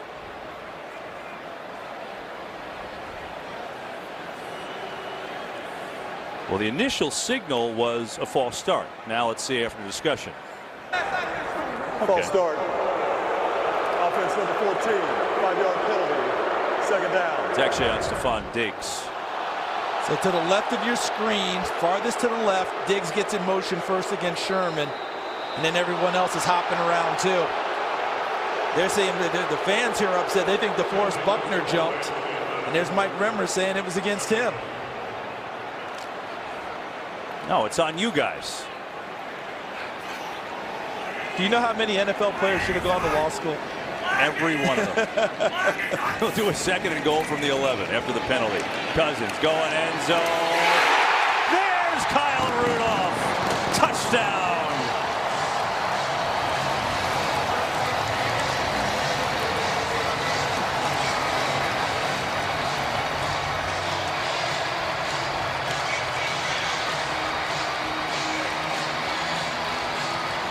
I mean, he had to be developing a complex. Every other tight end on the roster had a catch today, Charles. But when you get into the red zone, that's Kyle Rudolph's time. Teams know it, and he runs what they call a stick nod route. Excellent coverage by Jaquaski Tart, but what doesn't he do at the end of the play? Doesn't locate the football. Remember Akello Witherspoon, the ball's over the back of his head? The same thing with Jaquaski Tart. Head is on the receiver, eyes are on the receiver, can't find the football finds Kyle Rudolph. He has been a terrific Viking. 8th year out of Notre Dame, 2 Pro Bowls for him. One of them last year, Carlson the extra point, and Kirk Cousins leading this Vikings offense right down the field. Cousins, you think he's happy to be in Minnesota? Oh yeah! Vikings 24-6. Kyle Rudolph has caught a touchdown from his 7th different quarterback. First catch of the day comes from Kirk Cousins, who's had himself, by the way, a pretty excellent Vikings debut. 20 of 28, 244 yards, 2 touchdowns. He's been creative, arm angles, keeping the plays alive. And Minnesota in control, 24-6 in this game. But for the 49ers, Charles, I mean, they've had a lot of opportunities to make this a game. They certainly have. Here's Alfred Morris. One play after he fumbled and got the ball back. The ball's popped free by Linval Joseph. Harrison Smith recovers.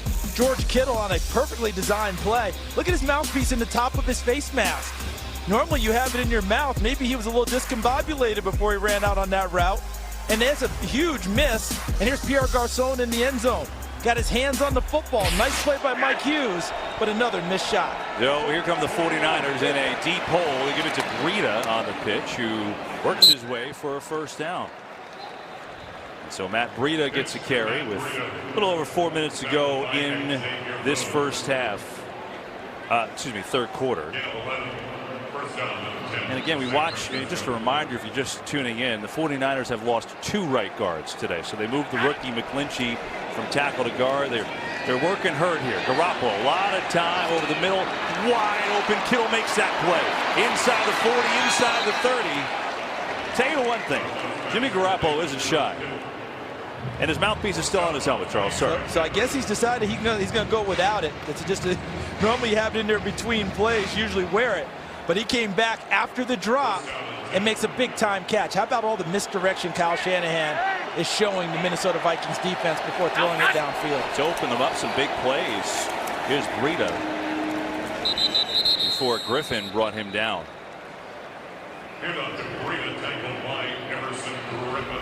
So here's what's happened. Goodwin has been out most of the game. He did come back in the last series and is in there again. So that's good. He's back. But Person, the starting guard, Garnett, the backup guard, out. And Good one apparently out this play. He was just in on the last one. So that's what the Niners dealing with today, and missed opportunities, and you're playing one of the best teams in the league. So that's why we're 24-6 with under 3 to go in the third. Vikings showing blitz. Going to hand off Breida. Good acceleration. Breida's still going. Good hard run. He's going to pick up 6. A lot of misdirection from Kyle Shanahan in play calling, trying to slow down the Vikings pass rush and make them think and not just run to the football. And the second thing is, you notice most of the run game is going left. That's where you have your best side now, with Laken Tomlinson at guard and the All-Pro Joe Staley at left tackle, trying to protect the right side that they've had to fashion. Niners red zone troubles. 0 for 2. They had a field goal and a fumble, of course, on the one, as we just showed you. 3rd and 1 here.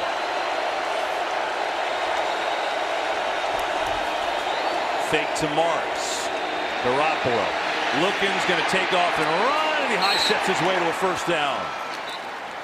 Nice play by Garoppolo to avoid the pressure coming from the backside and pick up a first. That's a play that had to be made by Jimmy Garoppolo, because they took away his receivers, both of them in the flat. Kittle there, Gideon number 42's on him, and he also had a receiver downfield that was covered. Sheldon Richardson hustled from defensive tackle. As you see, Dante Pettis 18 in whites, and Dejo had him covered. But Garoppolo had to pick that play up and was able to get it done. Raheem Mostert in the game at running back, number 31. First time he's been on offense today. On first down, Garoppolo, trouble, hit, sacked. And it came from that right side. It was Danielle Hunter. And I'll guarantee you, Andre Patterson, the defensive line coaches, told Danielle Hunter and Sheldon Richardson on that side of the line, this is your chance to hunt. Downfield, Mike Hughes, 21 in coverage on Trent Taylor. Inside coverage here, look like J-Ron Kearse, but look to your right, number 99 beats number 76 and gets to the quarterback. That's where the pressure should come from 9 out of 10 times for Minnesota now. The right side of San Francisco's O-line. 19.5 sacks the last 2 years for Hunter. Garoppolo, pressure again, he's in trouble. Spins away momentarily, throwing end zone, taking a shot, and it is caught for the touchdown. The rookie Pettis, spectacular. What a play from Jimmy Garoppolo, 22 yards, and let's see if he was in. Yes, yes, that's a touchdown, folks. That's a touchdown. And look at him going to the ground, got it cradled, no problem. Kevin, you do a ton of baseball. Dante Pettis, who did he look like on that catch? How about his dad? Looked like his Gold Glove dad, Gary, over the shoulder, just like tracking it like a center fielder. But how about the play Jimmy Garoppolo made? The pressure, bounces out. Now he's going to have more pressure in his face, and that's an all-arm throw. Never had a chance to step into it. Able to see his guy and throw him open. He threw it to the part of the field where he could go get it, and it's a touchdown. Wow. Extra point by Gold is up and good. This game's not over. It's an 11-point game after the touchdown to Pettis from 22 yards. Well, we were talking about his father, Gary. He's a 5-time Gold Glover. Angels, Tigers, Rangers. He could play. I mean, look at some of the highlights from Gary Pettis. You said, Charles, it kind of reminds you of him a little bit, the way he runs after that. Runs after it, and Gary said that when Dante was young and would go to the yard with him, he always wanted Dad to hit him fungos, so he would go to the center field wall like his father and make over the shoulder and over the fence catches. What do you think that looks like? But how about the throw by Garoppolo? Because we always talk about quarterbacks throwing people open. Sometimes we overuse it. He actually did it there. He threw it to a spot and forced his receiver to go get it. Threw it to a spot where it was open, and Pettis went and made the play. And I don't think his dad saw that, because his dad is the current third base coach for the Houston Astros, playing the Red Sox today. But I'm sure he'll see the highlight. That was spectacular. And Charles, you know, for a lot of today, it's felt like the Vikings have been up by 40. It's an 11-point game. 11-point game, and this San Francisco team is hanging in there very tough. Give them credit. They're earning some toughness points today. And with 31 seconds left, they'll start on their own 25. Thursday night football. That's right. We started off with the Ravens and Bengals on NFL Network, but then week 4. Thursday night debuts on Fox. Our schedule loaded. One huge matchup after another. Thursday night football on Fox starts week 4. Now it's a game. Joe Troy, Aaron, and Christina Pink. Look forward to that. It's going to be a blast. That's a pretty good opener right there on Fox. That's not bad at all. Well, now the Vikings trying to put the Niners away. Felt like they've done it a couple times here, but San Francisco hanging in. 11-point game. Here's Cousins on first down. Rose, Ham, nothing doing. He fumbled the ball. It's incomplete. Let's get a game break. Let's say hello to Kurt Menefee. Kurt. Well, let's say hello to James Conner. You may have to get to know him a little bit better. This is his second touchdown run of the day. He's got 96 yards on the ground, plus 128 total. And right now, the Steelers are cruising in Cleveland in the third quarter. Kevin, Charles, and Pam. Le'Veon Bell's agent's on the phone immediately. Get him back in the Steelers. So Connor doing a nice job. Steelers doing a nice job. Latavius Murray in the game.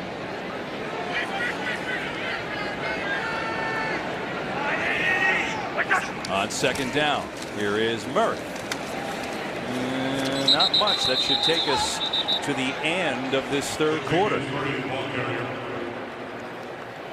It's been a fun opener today from Minneapolis. The Vikings have won 13 games a year ago with their brand new expensive toy, Kirk Cousins, who's played well against the upstart Niners with their quarterback Jimmy Garoppolo. But the Niners are hanging in. But it's still the Vikings on top in their house, up by 11 after 3. Back to Minneapolis next. We start the fourth quarter. Robert Saleh, the defensive coordinator for San Francisco, on the left. John DeFilippo, the new offensive coordinator for the Vikings, on the right. 3rd and 8, Minnesota up by 11. Blitz coming. Cousins sees it, throws, and nearly intercepted. Jaquiski Tartt read it, just couldn't come up with it. But the Niners defense holds, and the Vikings will have to punt. So look at the coverage outside, and this is a really nice job of seeing the play by Jaquiski Tartt. He's the safety, so you would think that he would stay back, but he sees the play in front of him, breaks on the ball, and almost turns it into a monster play for San Francisco. Dante Pettis back to return the punt. He had 9 punt return touchdowns at Washington in college. That's an NCAA record. It was a booming punt by Weil. Pettis backpedaling. No fair catch. Makes a man miss. Pettis looking to make a play. Out to the 3rd. It's a good return after a great kick. And instead of the Niners having the ball maybe back at their own 15, they get it across the 30 after a 56-yard punt. 15-yard return, almost was an interception. 49ers down 11, but they've got the ball.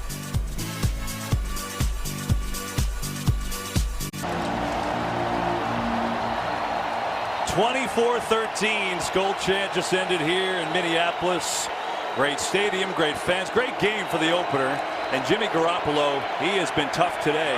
Hasn't been easy. The Niners with some injuries, but his team within 11 and a lot of time left here in this fourth quarter. They start off 1st and 10. Pressure up the middle. Fires! Intercepted by Rhodes! Xavier Rhodes with a one-hander.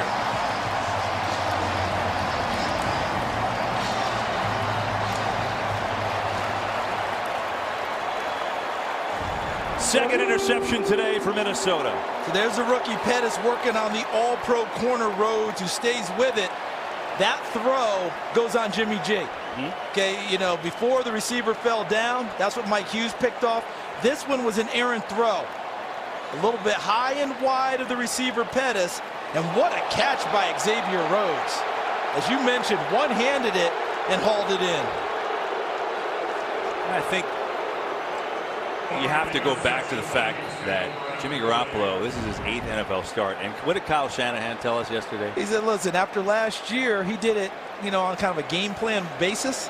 And he threw for 300 yards a game. He's not going to throw for 600 per game this year. Exactly. But he is going to get better. So the Vikings looking to add to their lead.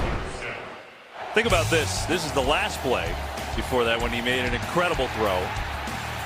Spinning, Left side, finding Pettis, and then he comes back, and the next one, he made a bad throw. This is still the touchdown. That's just an incredible play. But you have to, the expectations are so high. Yeah. I mean, 7-0 as a starter. They won their last 5. Maybe a little bit too high. Here comes Cousins. Good.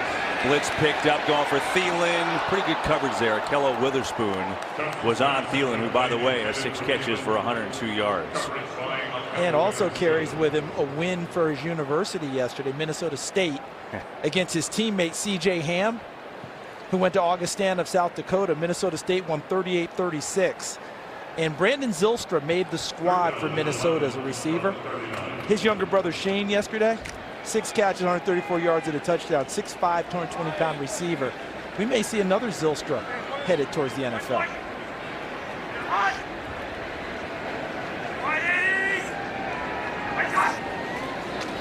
Cousins firing, tried to fit it into Thielen, couldn't do it. Incomplete. It'll bring up 4th down. We have a game break. Back to Kurt Menefee. We go. And we go back to the Ryan Fitzpatrick show. His 3rd touchdown pass of the day. He's also run for 1. He's got 346 yards passing already. That 50-yarder to Mike Evans certainly helped. 41-24 early on in the 4th quarter. Bucks on top of the Saints. Kevin, Charles, and Pam. And Kurt, so many people were wondering how the Bucks would get out of the gate at New Orleans, and then they have Philadelphia and Pittsburgh. They thought it was 0-3. What a great start for them thus far. That's incredible. Fitzpatrick. The Bucks were down 2 corners today, too. So the Vikings will punt it away. Here's Weil. Had himself a good day punting. That time takes a 49ers bounce, and a little skirmish. Trent Taylor in the middle of a bunch of Vikings, and whistles, no flags.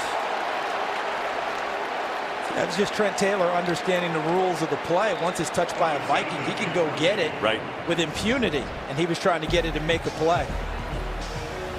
The Vikings didn't like that, though, Charles, so they threw him on his back. With force. Yes. Back to U.S. Bank Stadium in Minneapolis. Aerial coverage today is brought to you by State Farm. 11-point game, 49ers football, 13:43 to play. Garoppolo's thrown 2 interceptions, and they'll run it to Greenlaw, and he has got nowhere to go. Sheldon Richardson, the only new starter on defense, has had himself a good debut.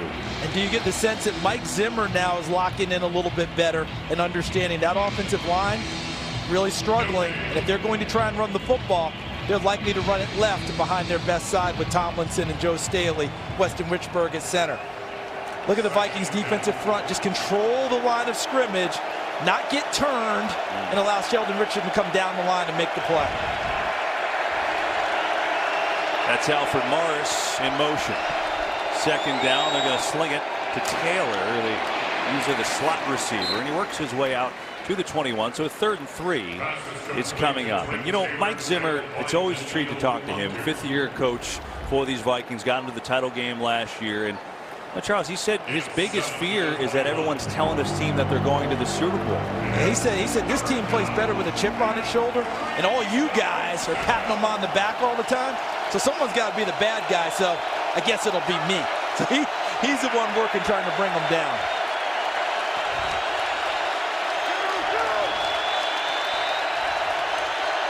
Third down and 3. Garoppolo throws. Pettis is wide open. Dante Pettis, big play as he beat Hughes.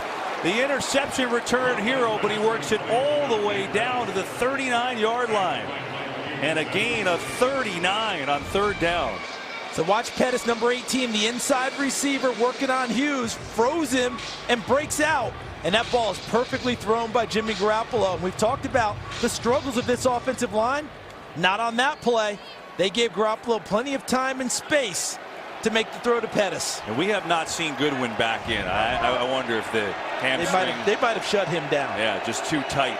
But Pettis has really stepped up. Here they'll run. Morris. Oh, Harrison Smith.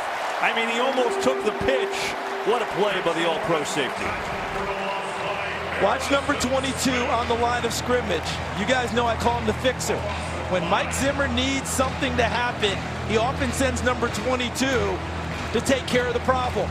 and he put him up on the line of scrimmage. He played off the block and makes an excellent open field tackle on Alfred Morris. That's why he's an all-pro safety.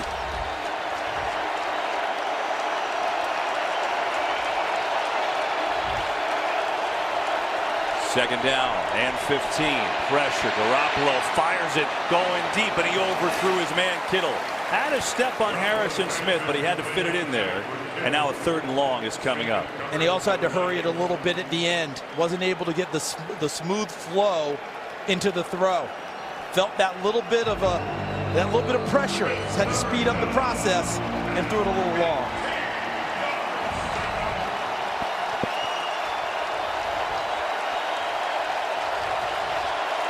That's what Garoppolo was facing. A Vikings sandwich.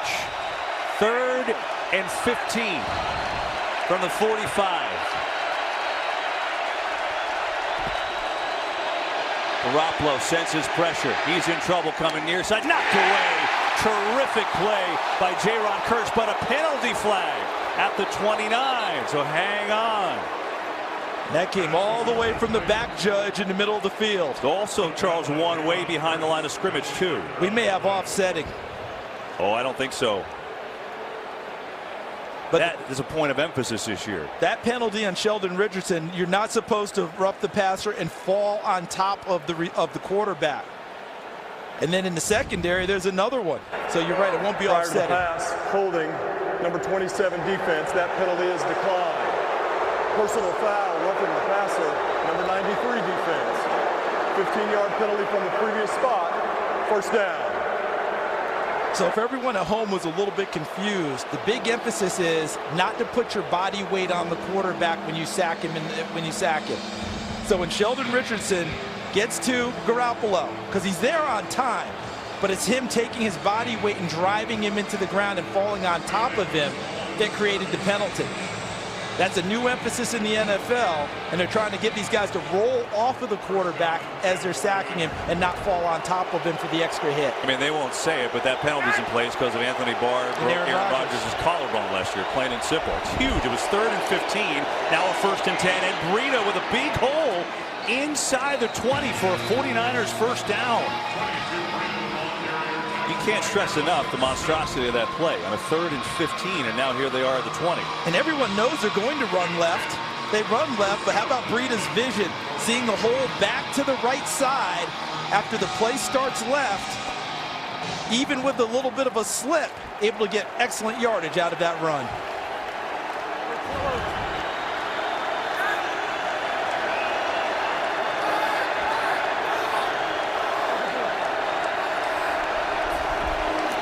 Garoppolo. Taylor makes a catch, cuts up field. Now where do they mark him out of bounds? He'll be close to a 1st down. And he's going to be... Let's see. Should have it, right? That's a 1st down. 1st and goal coming for San Francisco. And this has been the issue, though, Charles, and it was all preseason, too. Red zone, finishing.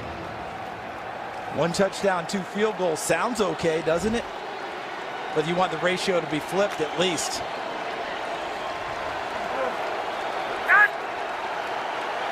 First and goal. Alfred Morris has it. Cuts back and not much there. Linval Joseph, the big guy. It's kind of like a cement truck. That's a great description. You're trying to push it out of the way with your bare hands. That's a great description. I talked with a offensive coach in the NFC over the summer and asked him who's it hard to really move the ball against. He said Linval Joseph. He will absolutely wreck your offense from the D-tackle position. Of course, had the big strip of Alfred Morris down at the goal line earlier. Where's George Kittle? He's been a prime player for them today. Bottom of your screen, that's where Garoppolo not looking his way, looking to go over the middle. It's caught by Trent Taylor. And he's going to be down inside the 4, but it'll be a 3rd and goal.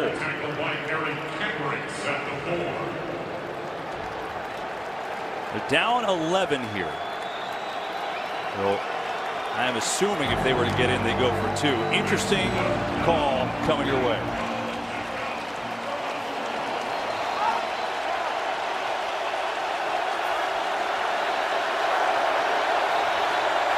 10th play of the drive. 3rd and goal. Garoppolo firing, incomplete, too high. He was going for Kittle again, and he fired high. And looks like the 49ers will settle for the field goal. And they like the matchup because Kittle, number 85, inside slot, working on the safety. He freezes Harrison Smith with his movement and cuts inside, so it is there. The ball's got to be there. And in this case, Jimmy Garoppolo a little bit high with the delivery. Yeah, look at him. He knows that's a missed opportunity as well for the 49ers. They've had a bunch. They've had some big plays. Red zone has hurt them again, but this would make it a one-possession game if Gold could hit it, and he does from 22 yards out. 8-point game. 8:09 to play. Both quarterbacks have showed you something today. They got their money and they're delivering today. Now it's Cousins looking to salt this game away next. Charles, isn't it fitting, even though it feels like Minnesota's had control of this game for most of it, that it still does come down to the man they gave the big money to, right? It does, because this game looked like it was well in control for Minnesota. But after this kickoff, number 8's going to trot on the field. And this is one of the moments that they brought him here for. They're up 8. They need a drive, and his defense needs a break. Look, he was excellent in Washington. 4,000 yards, 25 touchdowns each of his last 3 years. That's when he was a starter. Look at the Vikings. Who's done that in their history? 3 guys, Favre, Culpepper, and Moon. So that puts him in quite the company if he could do it here. And he's had a good debut. 20 of 32, 244 and 2 touchdowns. But now a one-possession game, and the Vikings finish it out. They're going to run it to Cook, and he gets swarmed for no gain. Cassius March and Earl Mitchell converging at a 2nd down. What have you thought of him today, Charles? Well, I thought he's been pretty sharp, pretty efficient, and very tough, because early in the game, that inside pressure from DeForest Buckner and his cohorts was really getting to Kirk Cousins and making it difficult for him. But he hung in there and gave them some great opportunities. They need a big drive here, though. Only up 1 possession, as you noted.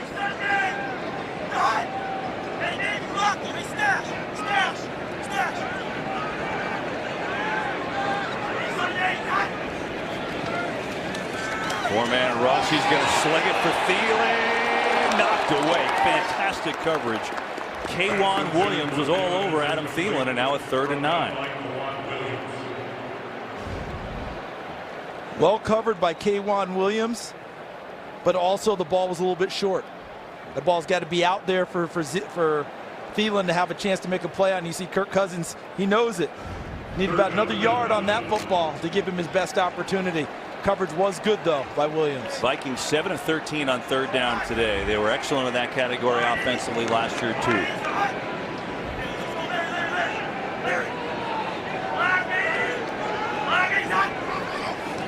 Cousins, late blitz, sees it, throws it to Nowheresville. Incomplete and a 3 and out. Let's get a quick game break. Check in with Kurt Menefee. Well, in one play, Saquon Barkley shows why he was the number 2 overall pick. Nice moves and the speed, 68 yards on the run. He's got 105 rushing today. Giants need every bit of it. They're down by 5, getting late in the 4th quarter. Kevin, Charles, and Pan. I don't know what the Giants' record is going to be, but I know they're going to be fun to watch with Beckham healthy and that man Barkley.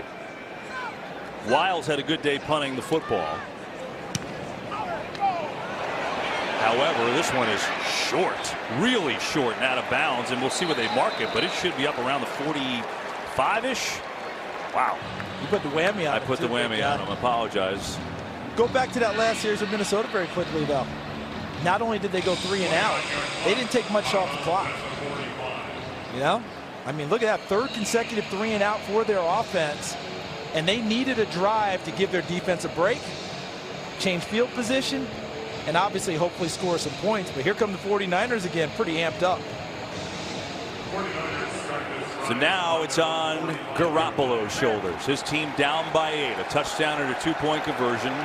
Plenty of time. 7 minutes, 9 seconds left in this one from Minneapolis. 1st down. He's got time. Gets it to Breida in the flat. And works his way near midfield. And is going to pick up about 5 on first down.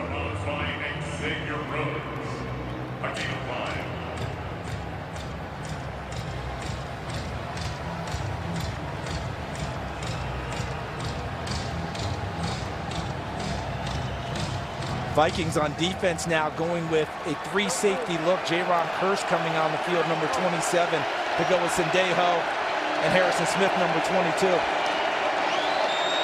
Showing blitz. Here he comes. Garoppolo sees it. Bad throw. He threw it behind Pierre Garçon, so got away with one on that one. Barr came in. He had got a little piece too. He had a 3rd down and 5.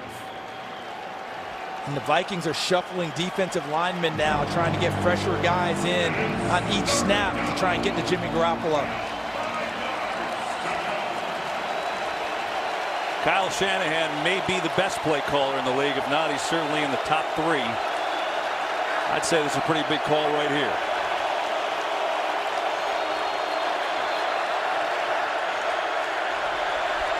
Blitz coming. Everybody. Garoppolo buried. Harrison Smith, a biggie.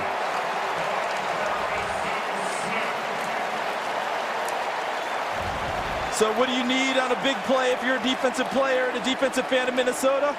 You call the fixer, number 22, Harrison Smith. That's his 10th sack. That's the 10th sack of his career, the first of 2018. They did a nice job absorbing all the other blockers with the other rushers, leaving him as a free runner to the quarterback.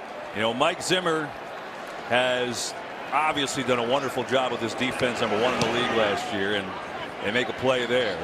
And here is the punt. Sherrills calls a fair catch. Well, actually, I don't think he ever did signal, so I was a little quick to jump the gun there. So the play is 5. Vikings football up by 8. 5:46 to play.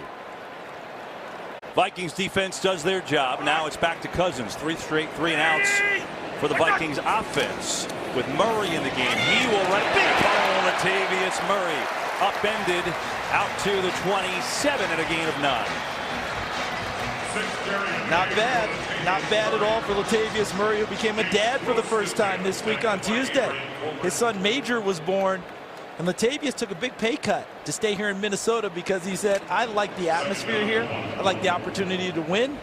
I don't find that elsewhere. And the Vikings very glad to have him in the backfield.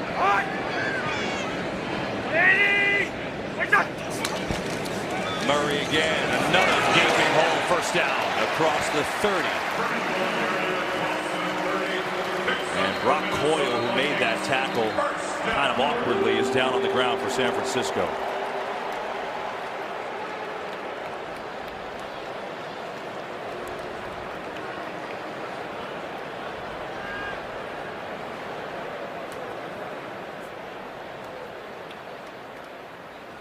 Well, while we have a minute, it's a good time to remember Tony Sparano, Vikings offensive line coach, 19-year coaching career in the NFL. Sparano worked for the Browns, Redskins, Jags, Cowboys, 49ers.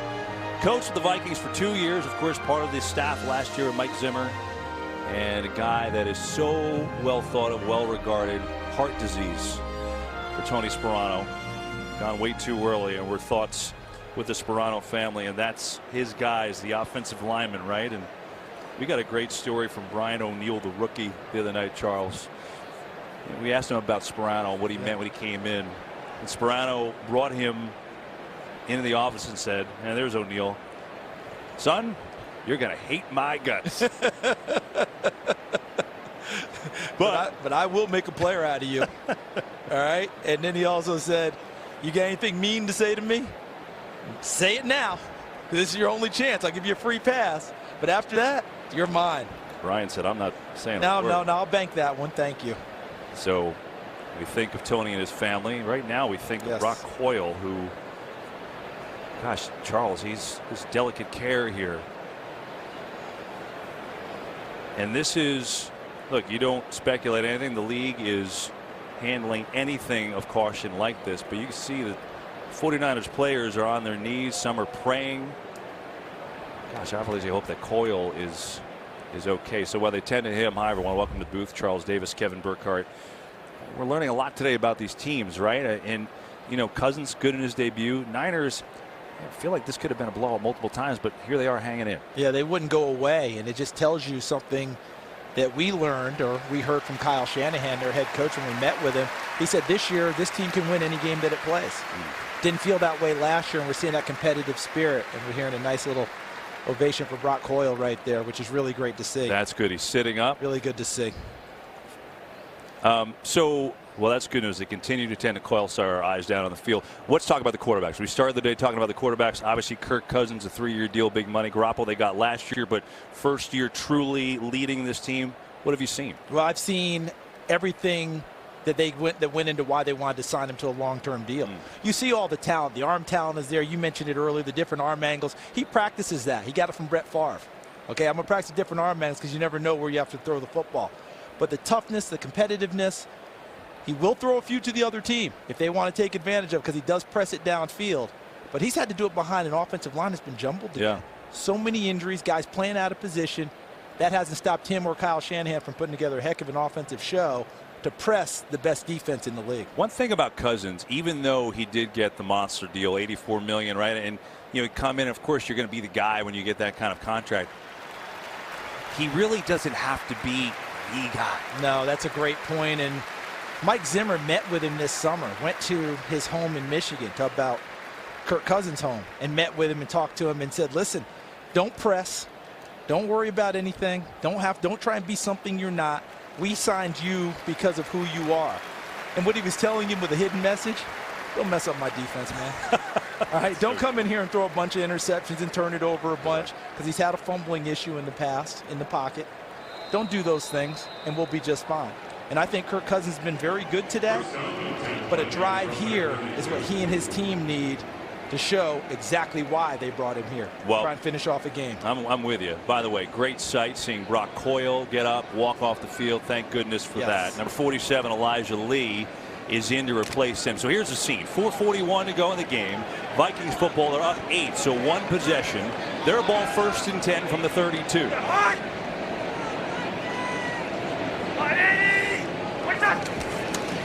They'll run it again. Murray, Latavius Murray.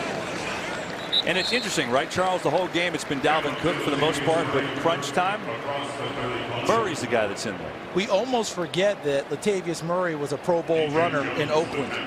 Right, ran for over 1,000 yards one season, went to the Pro Bowl, was an alternate for the Pro Bowl the next year.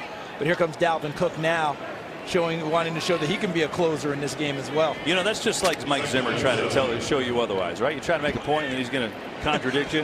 But there was so much speculation about who would start at center this week, and it ended up being Brett Jones. Almost like Mike Zimmer heard everyone and said, no, I'll go opposite what you said. So Cook is in the game. They go jumbo formation, 3 tight ends. They're going to run it to Dalvin Cook, and not much there. So a 3rd down coming up, and obviously time a factor with 3:39 and counting. 49ers with 2 timeouts left. Robert Saleh, the defensive coordinator of San Francisco, made no bones about it in our meeting with him. The pressure on the quarterback this year will come from inside on his defensive front. But I think overall, this defensive front has been magnificent for him today.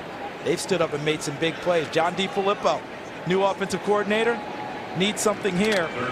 Let's see if he moves Kirk Cousins a little bit and gets him out there a little bit to make this last throw. 3rd down and 6. Four-man rush. Cousins looks to run, will run, diving forward, and he is going to be short, I believe. He is short, Kevin. You nailed it. He went for it, too. You got to give him credit for his toughness, because he didn't try and slide.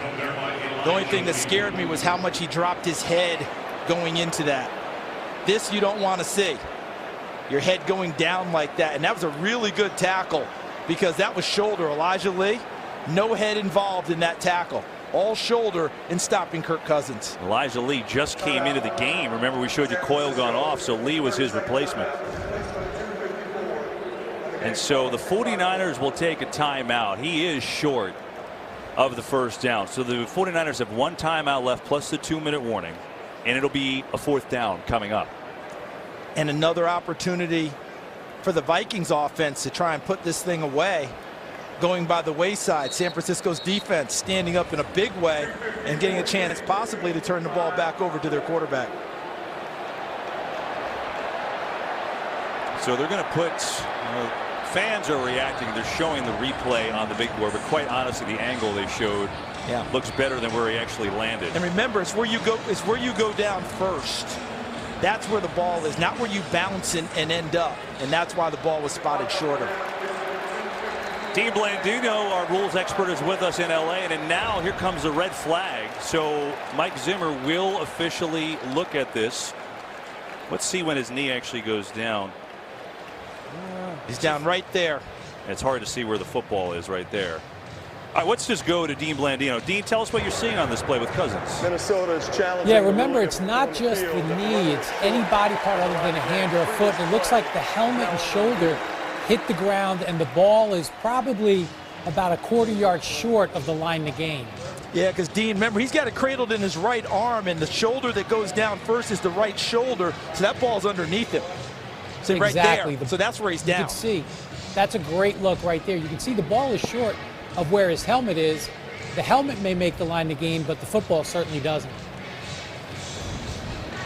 See, I think the officials got it right, got it correct on the initial call. It's a good challenge for Zim for a couple of reasons. One, you're hoping maybe they get it wrong and you get the first down.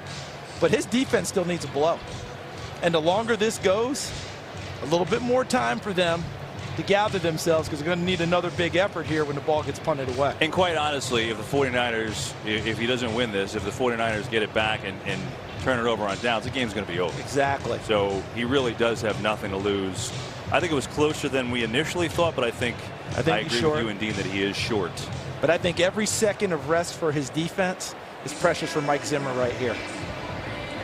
You know, when you look at total yards, the Vikings have 333, the 49ers 328. And there was a time when Minnesota had, what, 120 more yards in this game? Exactly. So, look, the bottom line is, as they continue to look at this, let's look at exactly the feed as Clay Martin is reviewing with New York. So this is exactly what's going on the surface right now. And the Microsoft Surface Instant Replay is what they were checking out. So we could get a view, but I think it's pretty clear that he's a little bit short. And he's talking to New York Command Center. The offense is still on the field. Well, they could be on the field because they're hoping, but they will be switching out to punt the ball very soon, I believe. But this is, I mean, this is a really nice respite for the Vikings defense. After review, the ruling on the field is confirmed. The runner was short of the line to gain. It will be 4th down. Minnesota is charged a timeout, as is San Francisco. That is Minnesota's first challenge. Would the clock operator please put 2:54, 2:54 on the game clock? Thank you. Now keep in mind, San Francisco called the timeout well before that challenge flag, and then Mike Zimmer decided to throw it, so there you go. So if you're wondering about the timeout situation, that's why. And by the way, the offense is still on the field, Charles. Hard count. The hard count, you run your play with a lot of motion, movement, hoping to get San Francisco to jump. I'd be stunned if they actually went for it here. We'll see. There's that motion. Here comes someone else in a second, I'll bet. There they go. Play clock at 5. And they might have gotten it. They might have gotten it. Unbelievable. Can you imagine? Look at John DeFilippo. He almost jumped out of his pants.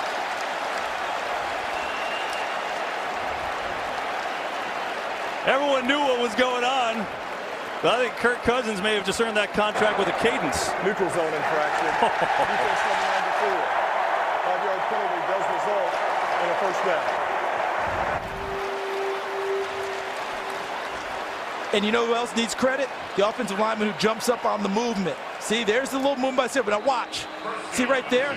That's Riley Reef, number 71, the veteran, realizing when they moved, he jumps up, hey, they drew me off. Hoping to get the call, and got it. In that situation, John DeFilippo ran the motion deal, hoping to get the hard count. They got it done, and that's a bad play for San Francisco. Would you believe it's the first penalty on the 49ers this half, and it comes then? Wow. So now the Vikings officially trying to run it out in an 8-point game. 49ers only have one timeout remaining. So if they do stop on a 3-and-out, they will get the ball back. But with not much time and no timeouts remaining. Here they choose not to take the timeout. They've got to try and get their stops here on defense. And now if you're Minnesota, whoever's handling the football, they're poking, they're raking, they're trying their best to pop it free. That's their best opportunity. 2:15 to go.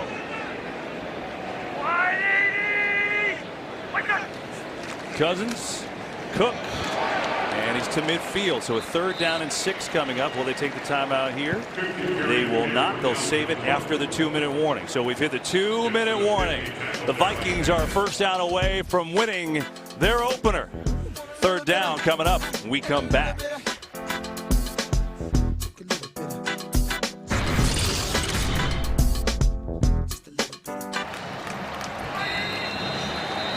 Two minutes to go. Big 3rd down. Vikings get a first. The game's over. They're up by 8. Cousins. 4-man rush. Pressure throws. Incomplete. Warner was there. He tried to connect with Rudolph, and the 49ers still have life, and they don't have to use a timeout. Well, they did. They saved it and utilized the 2-minute warning as their timeout. We've seen other teams who take it before the 2-minute warning. They saved it here. Now they've got one more. And Dante Pettis, you mentioned it earlier, 9 punt return touchdowns in his career at the University of Washington, NCAA record. I'd like to welcome those of you who watched the Jaguars beat the Giants. Pam Oliver, Charles Davis, Kevin Burkhardt in Minneapolis. Weil gets the punt away. Pettis calling fair catch. Does so at the 11 with 1:49 to go. 49ers need a touchdown and a 2-point conversion, and they do have one timeout left. So a lot to ask against the #1 defense in the league last year. Here's what you got. Cousins has played well in his debut. 244 yards, 2 touchdowns, an interception return touchdown for the rookie Mr. Hughes for Minnesota. 49ers have had a lot of chances in this game. They fumbled on the 1. They had a drop bomb which could have gone for a touchdown, and they've had multiple injuries to big players, yet here they are with a chance with 1:49 to go.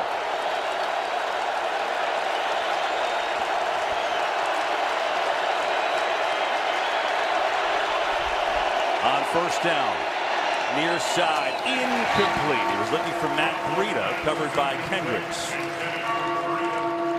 And a lot of teams with an 8-point lead would fall back and almost let the offense dictate, as we see guys who have been lost this game. Marquise Goodwin ended up coming back in and giving it a go before going out for good. Mike Person with the foot. They've lost some significant players during this ball game. Watch Zimmer here. I don't think he lays back as much. I think he tries to pressure Jimmy Garoppolo and get the ball out of his hands a little more. Vikings have 3 sacks in the game. 4-man rush here. Garoppolo over the middle. Intercepted! Harrison Smith! Harrison Smith will seal the deal for Minnesota.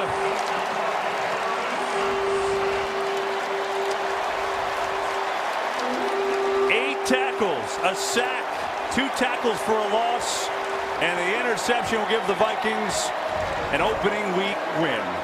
Watch him. He's to the right of your screen, back on near the hash marks, and all he does is read Jimmy Garoppolo's head and his eyes, and it carries him to the football.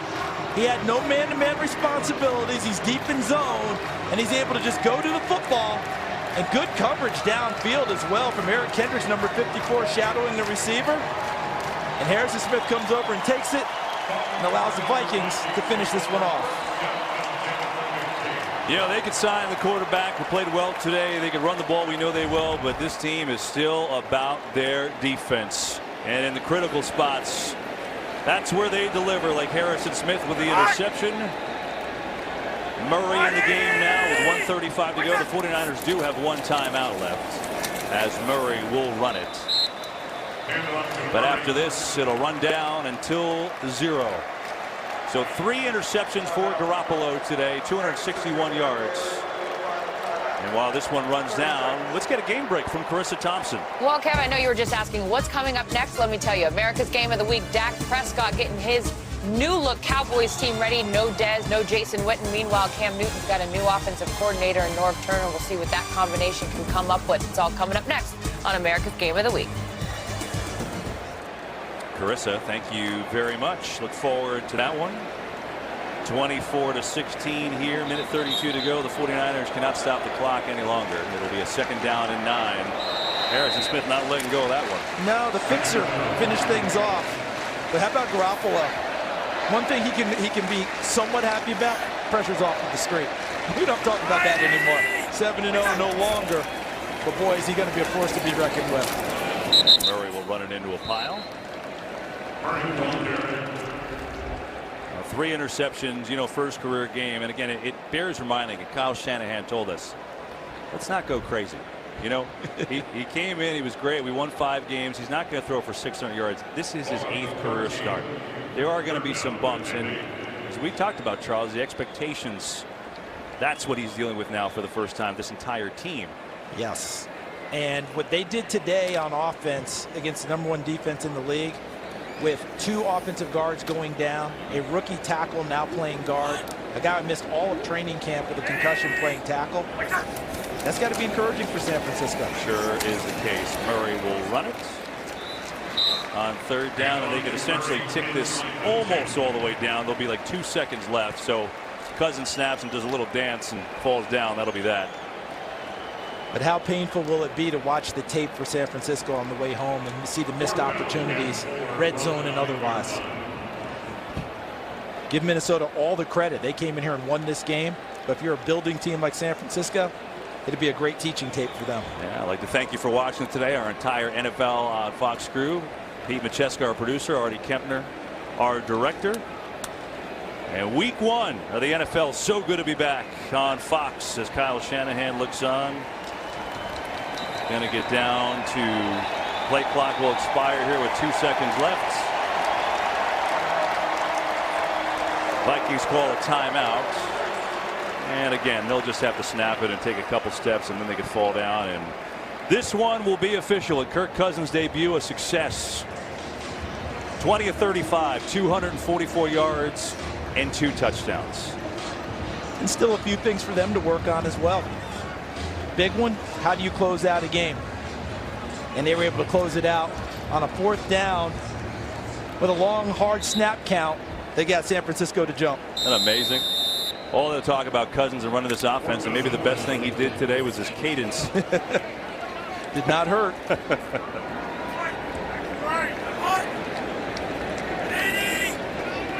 2 seconds ago, Cousins will walk it down to nothing. I'll just throw it into the stands, and that's that.